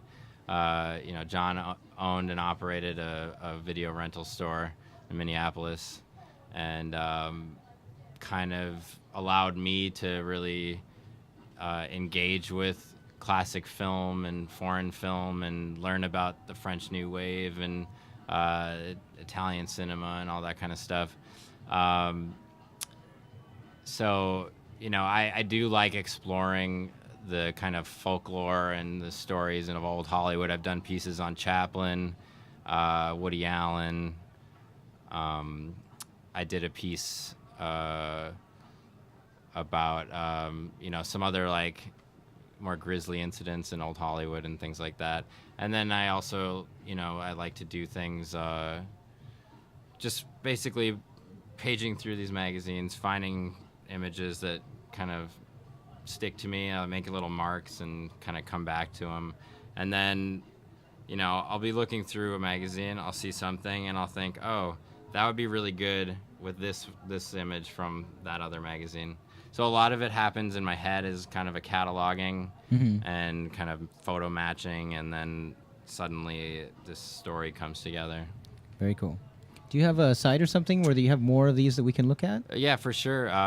BillyFrey.com, Frey. You can go there. And I'm working on, more commercial involvement. So hopefully you'll see my stuff out in the world, in the commercial world. That would be awesome. Yeah. I think you were saying earlier, do you feel like collage has kind of a bad rap these days? Just how it's used and how I it's just think considered? that there, people don't have a lot of frame of reference for collage other than maybe something they did at home when they were younger, or things that they've seen friends of theirs do, or most modern art museums don't have much collage in them. The MoMA has had some collage recently on display, which has been really cool. But I mean, collage has been around for a really long time. Picasso did collage. Basquiat did collage. A lot of people know Joseph Cornell, and so I mean, there's been a lot throughout history. A lot of different artists dabble in collage, and some only with collage. But I think there's still a lot to be done with it, and I think that kind of repurposing images that we've all been exposed to at some point or never seen before, it's cool. And I think advertising has been doing it for a long time as well. And, movie posters that we see in the subways and everything has kind of got that same, juxtaposition quality to it. Or just in the digital arts today, you think of somebody like, Jay Dilla or somebody that's not exactly like a DJ, but and resampling the stuff. But I think it's a good example because that's true, Oh, exactly. amazing, beautiful hip-hop collage. music is really you know. like collage. It's really similar to collage with the sampling and everything. But there's also the hip hop that's scrapbooking, Yeah. right? So it's like there's definitely it depends on like it basically comes down to like how much thought is put into this, I think, and where you're coming from, and like you said a little while ago, is that you're telling another narrative. There's a whole new narrative here now. Exactly. And I think that's really fascinating. You see that a lot more in the digital arts today. Perhaps we'll see some of that in a bit more in the future in big theaters and stuff, and not just like on YouTube and whatnot. But Yeah. For sure. very cool, man. Well, thanks for sharing your artwork with us and stuff. Hope you come back again and hang out. Definitely. Yeah, it's a cool show. Appreciate what you guys are doing, and I hope more people check you guys out. Cool. And so do we. Yeah. Thank Alright. you. Thanks a lot. Billy Frey, thank you very much. Fried dog. That's billyfrey.com, right? C-O-M? Yep. Billy Frey, spelled Frey. You guys go check out all the... I wasn't spelling out calm just to be clear about calm. It was just a, I would have said .org, O-R-G? Yeah, okay. Just to be clear. Anyway, yeah, that was really cool. Thank you, Billy. I love really cool collage work like that. And like I said, today in the digital arts, one thing I was telling Billy about a little while ago is maybe about a year ago, Tobin Sprout and Robert Pollard of Guided by Voices had a gallery exhibition just down the street here in Bushwick. Of course, they're out of Ohio. I thought it was so cool that 2 blocks away they were showing together. Tobin Sprout does all kinds of really amazing acrylic and oil paintings. Like he's some of his solo albums, they have this really hyper-realist painting. He's really great. And Robert Pollard does these really amazing collages. And at this gallery exhibition, they just had the walls covered with his collage work. And I was really getting into the thoughts about collage when I saw that because there was so much that he was putting into it. And he had so many, but you could tell the time that went into him. And I like how you put it, Billy, with like the new narrative that's being told after the fact. So, but I think that was cool. It's good to Yeah, have it some collage work. must be strange to have worked on the original materials. If anyone has ever worked on original materials and then seen their work reinterpreted through collage, Right? That's got to be an odd. Yeah. You're like, And it might just be a sliver of something, but Well, it might yeah. be that small thing that convinces you, oh, that's definitely my thing. Well, yeah, that they're or even reassessing. when it comes down to sampling, you hear yourself in a different context. You're like, that was not my intent, but you gotta. Do you let it go, or do you know how it's? Yeah, it comes to that argument. Is like, is Yeah. it out there for collective conscious to go through? Yeah, once you release it or out not, for consumption, it's out of your control. And it's almost like the argument. It's like the George Lucas argument, right? Where he's like, Star Yeah. Wars is mine, and I'm Yeah. going to bury it, and we're going to do it my way, or nobody's going to Yeah. see it, and all that. I always thought, like, what if I don't know, Da Vinci, like towards the end of his life, decided, this painting would look better all black, but everyone had seen that painting beforehand, It could be like, can you make a separate one? Can you, like a director's cut of that painting? Maybe let's preserve the original, but it's That's his, interesting, it's his creation. But I mean, my personal feeling is once a work of art is out there for display to the public, it shouldn't really be changed. Like there's it's something. not I not remember you owned by telling me- you right? anymore. Right. It's ours in some Yeah. sense. I remember you telling me once we had this conversation about Bob Dylan where you were going into like, see, there was some interview you saw or something where he was like, man, in those years, I don't know where it came from. I was Yeah. like a divining rod, and he just wrote. I think he said he was lucky. He felt lucky to be able to get to write those songs. Right. Or like Salvador Dali, who we just were talking about. He used to claim that his mustache was an antenna that brought him ideas. David Lynch now is claiming the same thing with his TM, Transcendental Meditation, that he's Yeah. kind of like this antenna that receives an idea. And it's great to watch David Lynch talk about, and you get an idea. It's the most beautiful. And I love, so inspired by that, actually, Yeah. in its way. But so that kind of begs the question, like, how much does the artist actually sit there, and how much is the artist a creator, versus tuning in, Or there's that thing that George Carlin always said, right, about religion. People would ask him about religion, and he was like, I had an uncle or his dad or whoever used to tell him, it was like, some people, they got a really good hum about them.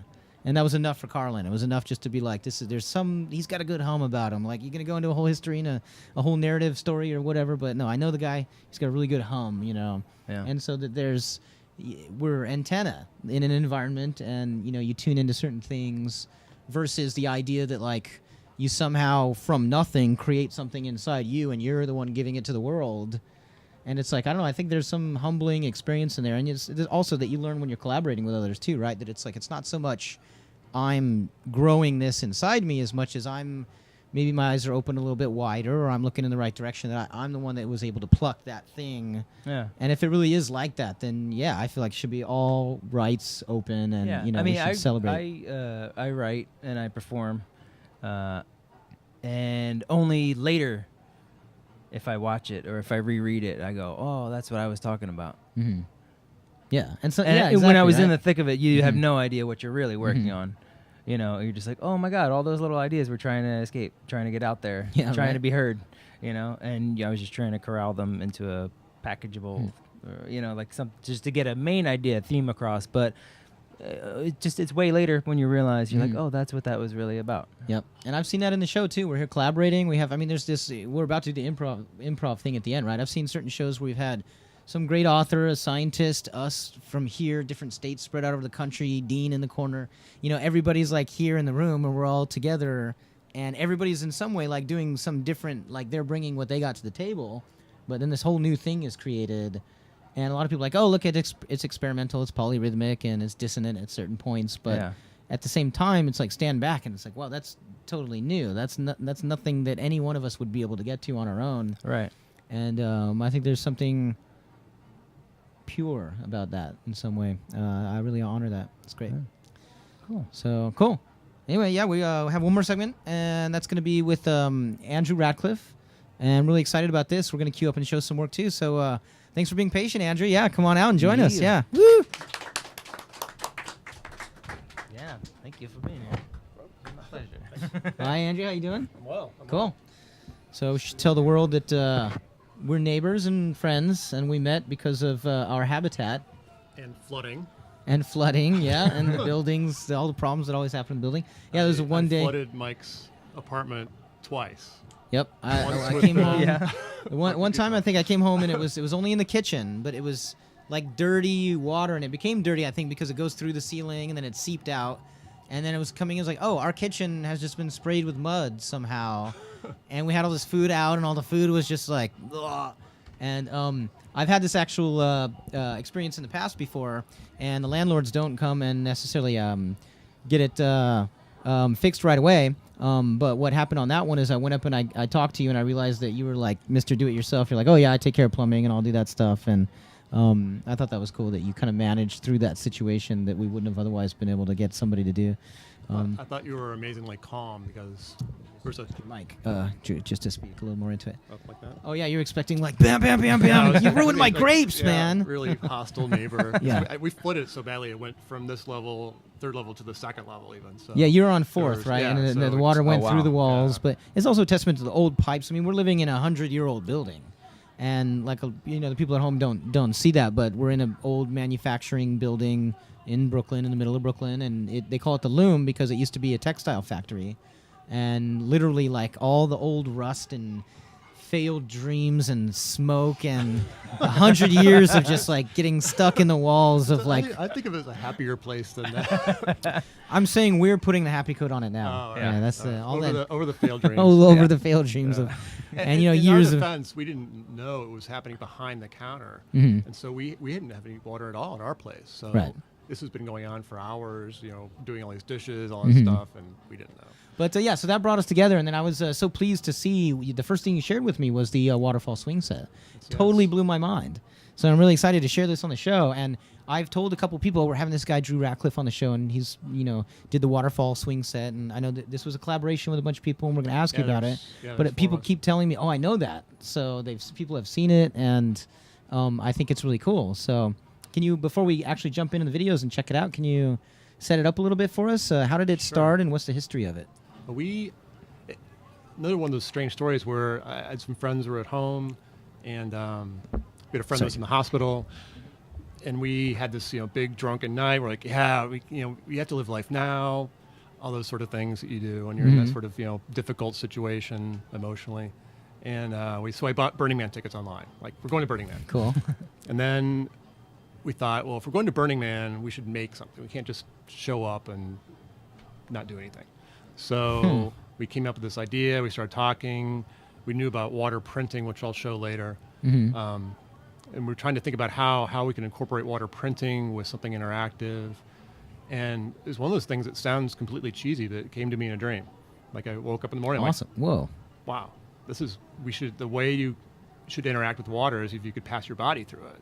And if you could, pass your body through a hole in the water, that would be really cool. And how you do that, you can do that with a giant swing set. That would be fun. And so it just sort of built from there. And then we started expounding on that idea a little bit more. Maybe we should show the video. And I'll maybe talk about the bigger idea, which we eventually want to do.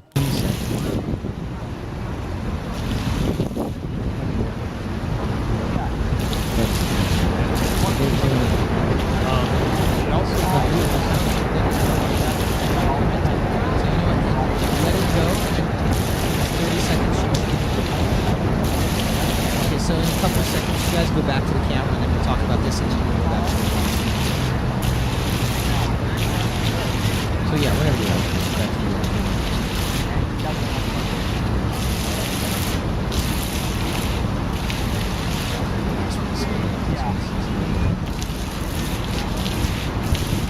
So what you just saw is the Waterfall Swing doing water printing, which is kind of the original idea.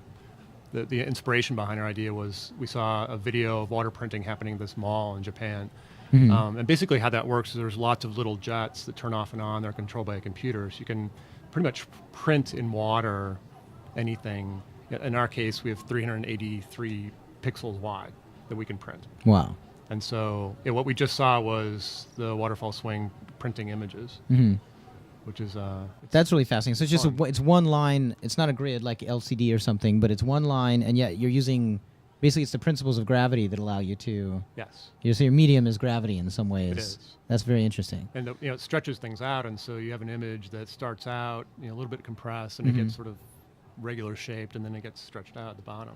And is there literally like a laptop that you just type in what you want the water to do, or how do It's you? It's actually printing GIF images.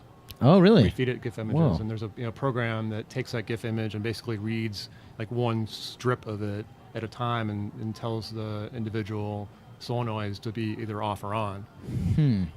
That's interesting. And so I'm very curious about like building this thing. I mean, it's something to have like an awesome vision in your dreams, but wake up. But where did you go from there? I mean, you must have some history in machining or something, right? I work with this, a really incredible group of engineers. I am not an engineer, so I'm very lucky to have some really smart friends.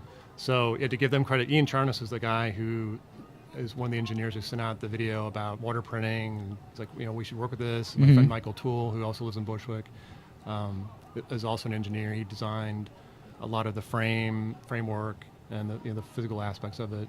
And Andrew Woody is a programmer, and he designed our first circuit boards and our first programming. And well, that's great we to all have came so much together control over it too. I think, that's something I really admire. Is these days there's so many. There's the new age of digital arts and computer arts, and like this is a perfect example. This is why I was so impressed. It's like getting this together and actually making the thing itself seems like quite a task, and then the results pay off like a lot. It's so cool to see it. But that's cool. So it was mainly just like three of you involved, or was there a wider scoped group that? We've had a lot of friends involved. We've had lots and lots of friends who have helped us, either loaning us shop space or helping us build parts of it. With a lot of people consulting at Case Western Reserve in Cleveland. There was an engineering school. So we've had a lot of people involved, but there's really there's four of us as the core group. Okay, cool. So I'd like to, let's look at the actual swing set video now. This is what I first saw, Waterfall Swingset.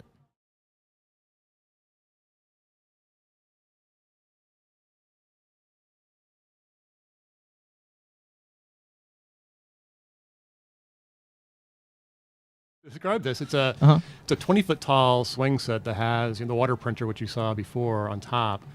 And people start swinging, then the water falls, and then the holes in the water align with their path. That's so cool. The computer's constantly thinking about how fast someone's going, when they're going to hit that plane to make sure that the hole lines up with their path. And it's fun just to ride a giant swing set. Yeah. That's incredible. Yeah, that's another thing to point out is like, look how big the swing set is. A lot actually. of good air. Yeah. and you get that feeling like you did when you were a child, where you're really high up in the air. And then the waterfall aspect of it is actually a little bit more frightening than you might think. You're approaching this water, you're just kind of like wincing, like I don't want to get wet, and then the hole's there, and you pass through, and you don't.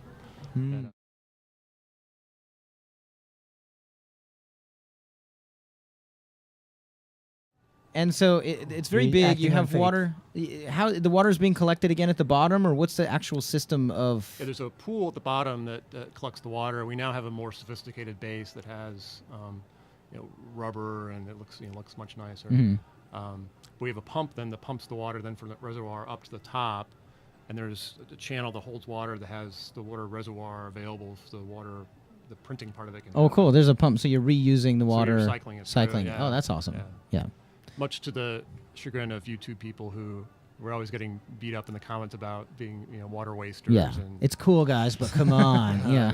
what a horrible waste of water. Yeah. No. Is this That's this great. whole thing portable? It is. I mean, this is Yeah, it fits you've in a- moved it around. Yeah, it fits in a shipping crate, and we ship it around. It's been to the Netherlands. Really? Yeah, you were been telling me all- that been it's to toured a little bit. California What was the conditions that it went over into Europe? What happened there? We had a big success on YouTube this last fall. One of my friends who has a high karma rating on Reddit did a post, just not really thinking about it. He saw the rain room and thought, oh, this is sort of similar. I'll post this. And we got 30,000 hits, I believe, in one day. Wow. And then that grew. And then Yahoo News noticed us and wrote a little article. And then we got more hits. And then different arts blogs picked us up. And so it just kept on expanding on that. And then we were in a Honda Civic commercial as a result of the YouTube popularity. Awesome. And so A few people had mentioned that to me, like, were they in a car commercial? I Yeah. think I saw that. Yeah. it was surreal. It debuted at the Rose Bowl Wow. broadcast. And That's interesting. yeah, it's very But strange. when to you see set it up, like when you took it to the Netherlands, people can like get on it and Yes, enjoy it like a yeah, ride. Yeah. So it's fully interactive. It's a statement. It's a creative work, but it's also a thrill. Yes. That's pretty cool that you're bringing all those things together. And it must be pretty gratifying that you got so many hits in one day, and that people. I mean, that's authentically like people love it, or else you wouldn't have gotten all that. I think it's kind of universal too, that people can see a short clip of it and get it. Yeah. Like you don't have to. There's no language involved or anything else. Mm-hmm. You can just understand it. So, the people in the other ones saw us on YouTube and contacted us and said, "We really want you here for this Arts and Technology Festival." And Awesome. yeah, and we loved to have it set up. It was set up for almost 2 weeks there, and it was great because Wow. so many people got to ride it. That's one of our frustrations. Is it's not ever set up for very long. It's usually a few days at a festival, and a limited number of people can ride it. Is there anything on the So- calendar now that any chance we might be able to go see it in New York or anything like that? Or Maybe doing a gig on the 21st, but we're not sure yet. It's not nailed down. well, let us know. So, We'll totally yeah. on the archive and everything. If the date comes up and it works, like we'll spread the word. I'd love to have people go and check it out. we'd love to have people ride it. Yeah. It's fun. And along those lines, do you have anything else in the works? Have you had any other dreams lately? We do, yes. We want to expand. This concept we had was more of a commentary on people's blind trust in technology. And our original concept is to have the waterfall aspect and the hole in the water, but then maybe every 30th rider or random number get hit with another waterfall that's not nice water, and it does hit them. And the commentary there is that we are as a society have been just so blindly trusting in technology. We think it never can hurt us, and to create something that occasionally will trick you and give you something you don't quite expect. That's ultimately we'd like to do that. Well, interesting. So- That's going even deeper than like the water rides at a theme park or something. Like, you're going to get wet. The thrills there. It's like, oh, we got Yeah. wet, but we were in line. We knew we totally would get wet. Yeah. But this is more like, is it going to hit you or not? You know, Yeah. it's almost like a roulette, Russian roulette or little bit, something. yeah. Yeah. Yeah. Yeah, very, very cool. And so I'm also very curious about the printing aspect as well. I just saw some letters. I didn't see, was it spelling something out, or have you done, Finnegan's Wake with this yet, or? We did have it set up once where you could send out a text message, and it would print. Oh, no way. so people could send it to a number and it would print out whatever we text them. And Wow, that's cool. that was another form of interaction with the audience. And it was in kind of real time where they could text it then and wait Yep. for it and see it happen. Wow, that's Yeah. awesome. Yeah, I love things would that. go into a queue, so they might, if there's a lot of people, they might have to wait a little bit. Mhm. But Do you remember any of the messages? What kind of messages Oh. people were? one was "Marry me," and then Oh, that's good. There's a little gap, and then "Hell no." Oh, The other person texted after that. nice. So it's kind of Like kinda what? sweet. Through a text message, you ask me? Yeah, no way. Well, that's really cool. So And we're working with other laminar water projects also. I'm sorry. What are they? Laminar water. What is that? You may have seen those fountains at malls where the water is a very thin stream that's really glassy on the outside. Oh, yes. It's sort Mhm. of jumping water. Mhm. Yeah. We've been working on some projects using laminar water. And it's also interactive. No, it's a small piece for a show where 2 jets that were maybe 5 feet off the ground, and it looked from a distance like maybe they were just glass rods. You couldn't tell if it really was water, and if it was, like, Mhm. how fast was it moving. Mhm. People could go up and touch it, and it's actually really fast moving water. And so as soon as you tap it, it just sprays everywhere. Oh, right. Yeah. And that was really fun to see, people's reaction to that. It's a very simple sort of piece, but And just like tricking their expectations about it and stuff. Mhm. I also love it just as an elemental, just water. I know this from my stepfather, who was he worked as a machinist for aerospace industry basically. But I remember him teaching me about how they use water jets for saws, and basically if you have the power, you can turn water into cut anything. It will cut right through anything basically, and just being able to have a work of art that will recontextualize water, because we're so used to, water or the ocean or something, right? But water as an element, I think, is so strange, really. It's to examine it as an element, this is surface tension and everything. It's like mercury. It's something that's hard to manipulate because of just by nature what it is. Mhm. There's certain rules you have to obey. It's Mhm. just it goes where it wants to go. Mhm. And it's hard to control. And this it gives you a measure of control that's unusual. You know what I mean? And we're used to thinking of waterfalls in the context of waterfalls, and Mhm. unstoppable. But to be able to pass through it, it's just it just takes the expectation and kind of turns it on its head a little bit. Mhm. Yeah, super cool. And so before you did this project, do you have like a history of working on other things like this, or what did you study arts? And I mean, you said that you worked with your friends that are engineers and stuff, but I did. This was really the first interactive piece that I think any of us had really done as a group. Mhm. I did go to art school, but I was applying it more towards graphic design and that sort of thing. Mhm. So this is really the first thing. Okay, so Although my friend Ian does have the world's largest twin musical Tesla coils that he tours what? with, called the Tesla Orchestra. So that's a pretty interesting. Okay. Those things Now are you're crazy. talking my Yeah. language. Yeah, no, that's amazing. Where Actually, are I have them on those? the show. Yeah, that would be amazing. It's in Cleveland now. Mhm. Um, But he tours with them. He does tour, yeah. And so, who developed them and who made them? Did he actually make them, or? He did with a team of Wow, students that's and cool. professors at Case Western Reserve. Oh, that's great. So yeah, That's Ian cool. did have that Mhm. project experience before. Well, I think that's cool. It's a totally different kind of, that's why I was like, do I present you as conceptual artist, or because it is not really fitting into a lot of the categories you would go to try to describe. You have to say Waterfall Swingset. Yeah. There's no other way to describe it. It is what it is, and there's nothing like it. And a lot of these new technologies, I think, all these great artists are stepping up and saying, "Hey, no, this is new media. Check it out," And then we get things like this that just mind blowing. I think it's really awesome. Blended into all that, I think, is also the maker movement too. Right. Yeah. It's sort of this hackery, creative, There's a huge DIY thing going on Yeah. right now. which kind of Yeah. blends into art, I think, a little bit. Mm-hmm. Definitely. Yeah, I mean, something like this in particular, is it hard to whip up a prototype? Did you have to make a smaller model? I mean, how do you do it other than just to do it? We just did it. Okay. With, Nice. naive faith Yeah. that it would work out. So Yeah. we actually, one of the reasons I thought about Maker Faire is they gave us funding initially, and we had a month. So Oh. we had to really scrambled to get everything put together. That we was made probably our first version was made in 1 month. That was probably a pretty stressful So, month, no? Yes. Yeah. Get involved. We did work in Brooklyn, work in Cleveland, Ohio, and then work in California. Really? So, Cool. yeah, it was exciting but stressful. Yeah. But Well, it like I actually said, worked, so yeah, like I we're said, it looks lucky. like it paid off really well, just in what Yeah. I'm feeling when I see it happening. And Yeah. and you know, this sounds cheesy, but at its base, it's like the same reason I appreciate a good comic or something. Like you're bringing happiness to people. Yes. That's amazing. That's really great. I think one of the things that's really gratifying to me is, obviously children really like it, and it's fun for them. And seeing them be happy is great.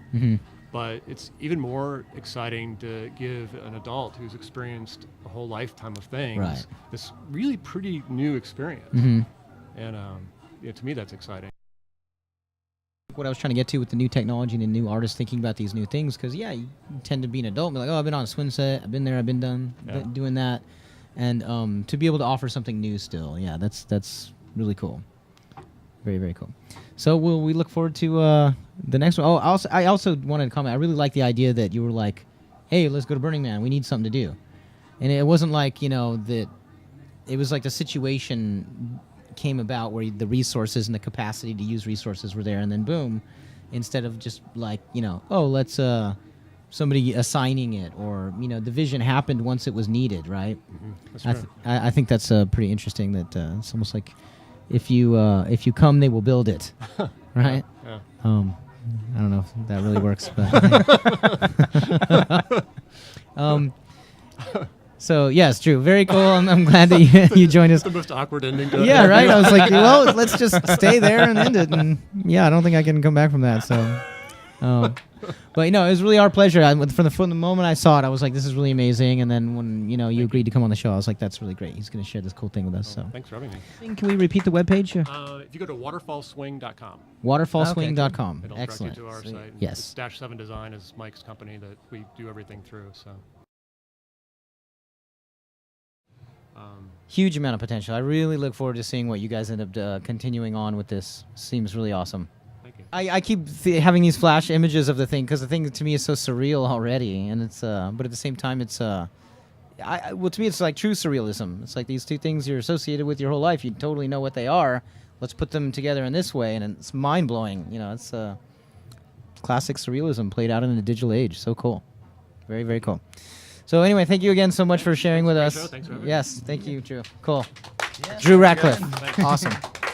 All right, well, that was episode 12. I think it was a good one, and nobody got beat up. Nobody got wet. Yep. We're doing pretty good. That's it's still early.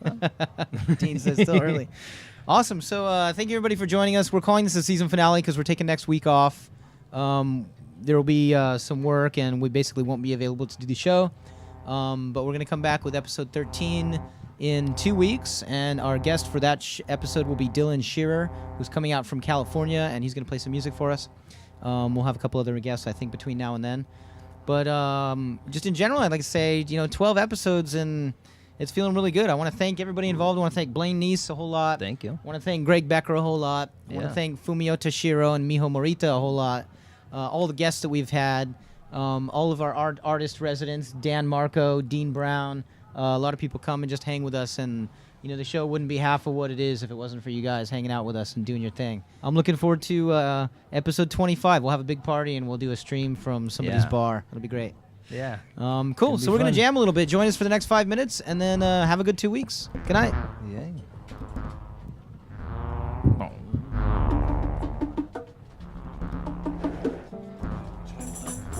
But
Yo. Exhaustion.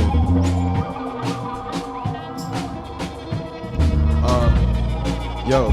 Ethereal sounds from the gods. Life on the edge and the edge of the odds that have always been hedged against us. The bets, and then they want to start a war in Syria. Okay. Start to make sense.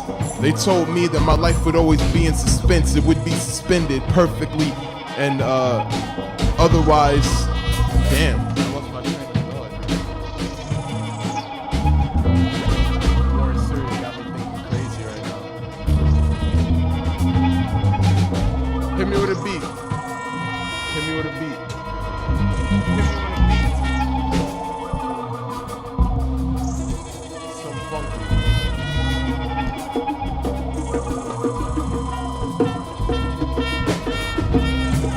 Yeah. Okay. I gotta get my mind right.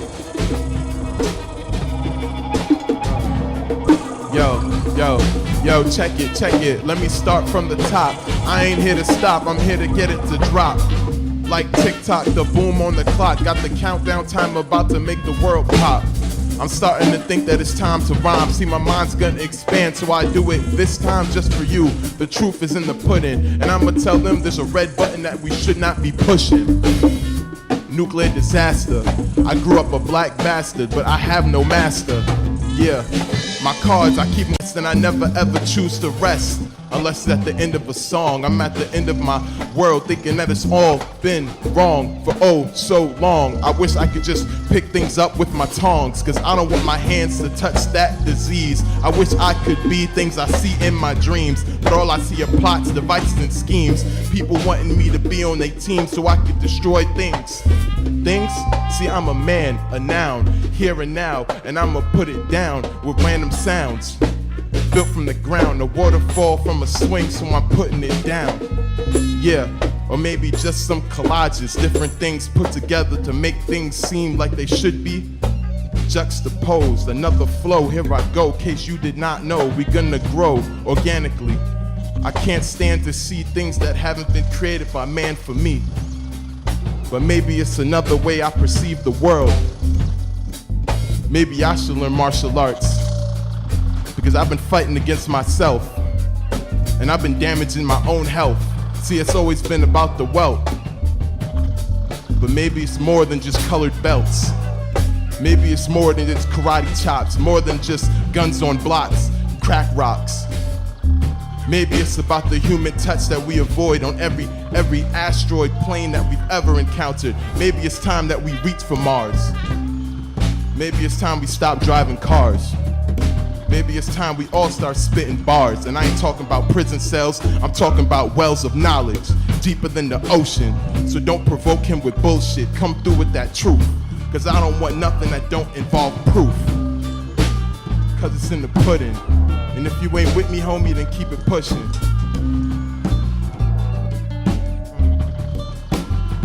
Yeah, Sulphurbath production Saturday night, hella cathartic. Cause God's in the room with us right now, he started this. Yeah, you let it brew, let it fester. Like Uncle Fester, trench coat on. I might pull something out you never seen and you don't wanna see again. But here I am, just a man, surrounded by men and women doing what we do best, which is bringing shit straight from the chest, which is the heart cavity ripped open and exposed, the flow that you didn't know would go this hard.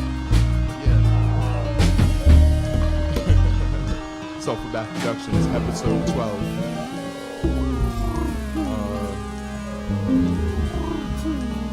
Feeling pretty good. Chilling, you know. It's like a culmination of everything that happens in a week. And then it's like I've been told to shut up, and now I'm finally allowed to speak. You know, and I'm like on the Galapagos Islands trying to readjust my beak so I can do what Darwin said and evolve. Yeah. Or maybe I should just resolve to revolve like a bullet in a chamber. But I'm not gonna fire off just for anger, cause that'd be stupid. I'd rather be shooting for revolution. Yeah. So all of that whack shit you talking's just pollution, cause I been knew how to do it. My mama, she put me on. She said said the world going to destroy you, so boy, be strong. I said I'ma last long, cause I've been taught to be me till the end of the world, and they'll see that I'm a G.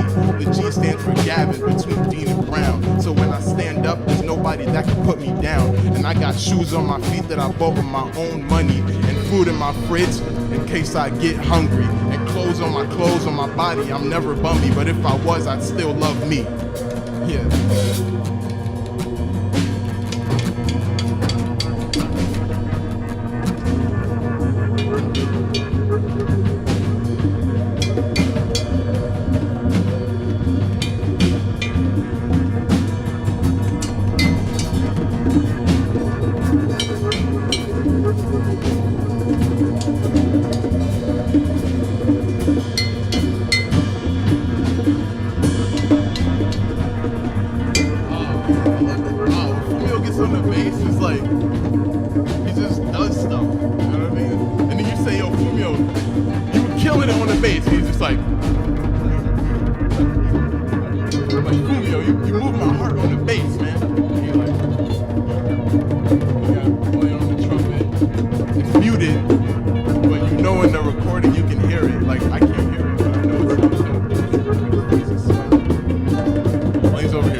Yeah, baby, yeah. Oh yeah, Jamaica. Yo, you got the flag on there. West Indians, yo. One day, West Indian parade. Hey! Shout out to all my Jamaicans, all my yardie man. Hey, hey, more fire. Hey, hey. Brooklyn is going down, son. It is going down. I cannot wait till Monday. I'm gonna be out there like, hey. To all my Jamaicans, my Grenadians, to all my Barbadians, to all my West Indians, all my Haitians, all my Guyanese, everybody who lifts a brick in this country, everybody who's ever flipped a fucking burger, anybody who's ever said I have a white collar but a blue dollar. I shout out to everyone who does labor. I don't care if you're making money, taking money, breaking dummies, faking funnies, shaking dice and shooting them at a racetrack with a horse on your back. I don't care if you're smoking. No, I do care if you're smoking crack. Don't do that. But I don't care if you're out there switching gears in different lanes. I don't care if you're landing or flying planes. Happy motherfucking Labor Day, cause labor makes the country. Shout out to all my homies in the proletariat, doing it big, pushing golden chariots with flaming horses. All my homies that are out there pushing Porsches. To all my dudes that are sitting in carriages or sitting in prison cells. All my homies who have survived heaven and hell, cause they're both dangerous. Happy Labor Day. Episode 12, Sulphurbath Production. Episode 12. Yeah. Let us know now. Shout out to my fans. Thanks for coming. Very much Jamaicans, man. Have a great night. Bye-bye. Woo!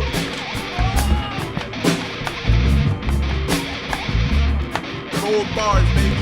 Black, green, gold bars, man. That's all we got in Jamaica. And we got Usain Bolt, the fastest man in the world. Holla. Hey! Fastest man, Usain Bolt, Trelawney, Jamaica. World record holder. He broke his own record. That's all we do. And we have some pretty good coffee. Yeah. Our number one export, sugar cane. Marijuana. Shh, don't tell nobody. Number one export of Jamaica, Jamaicans.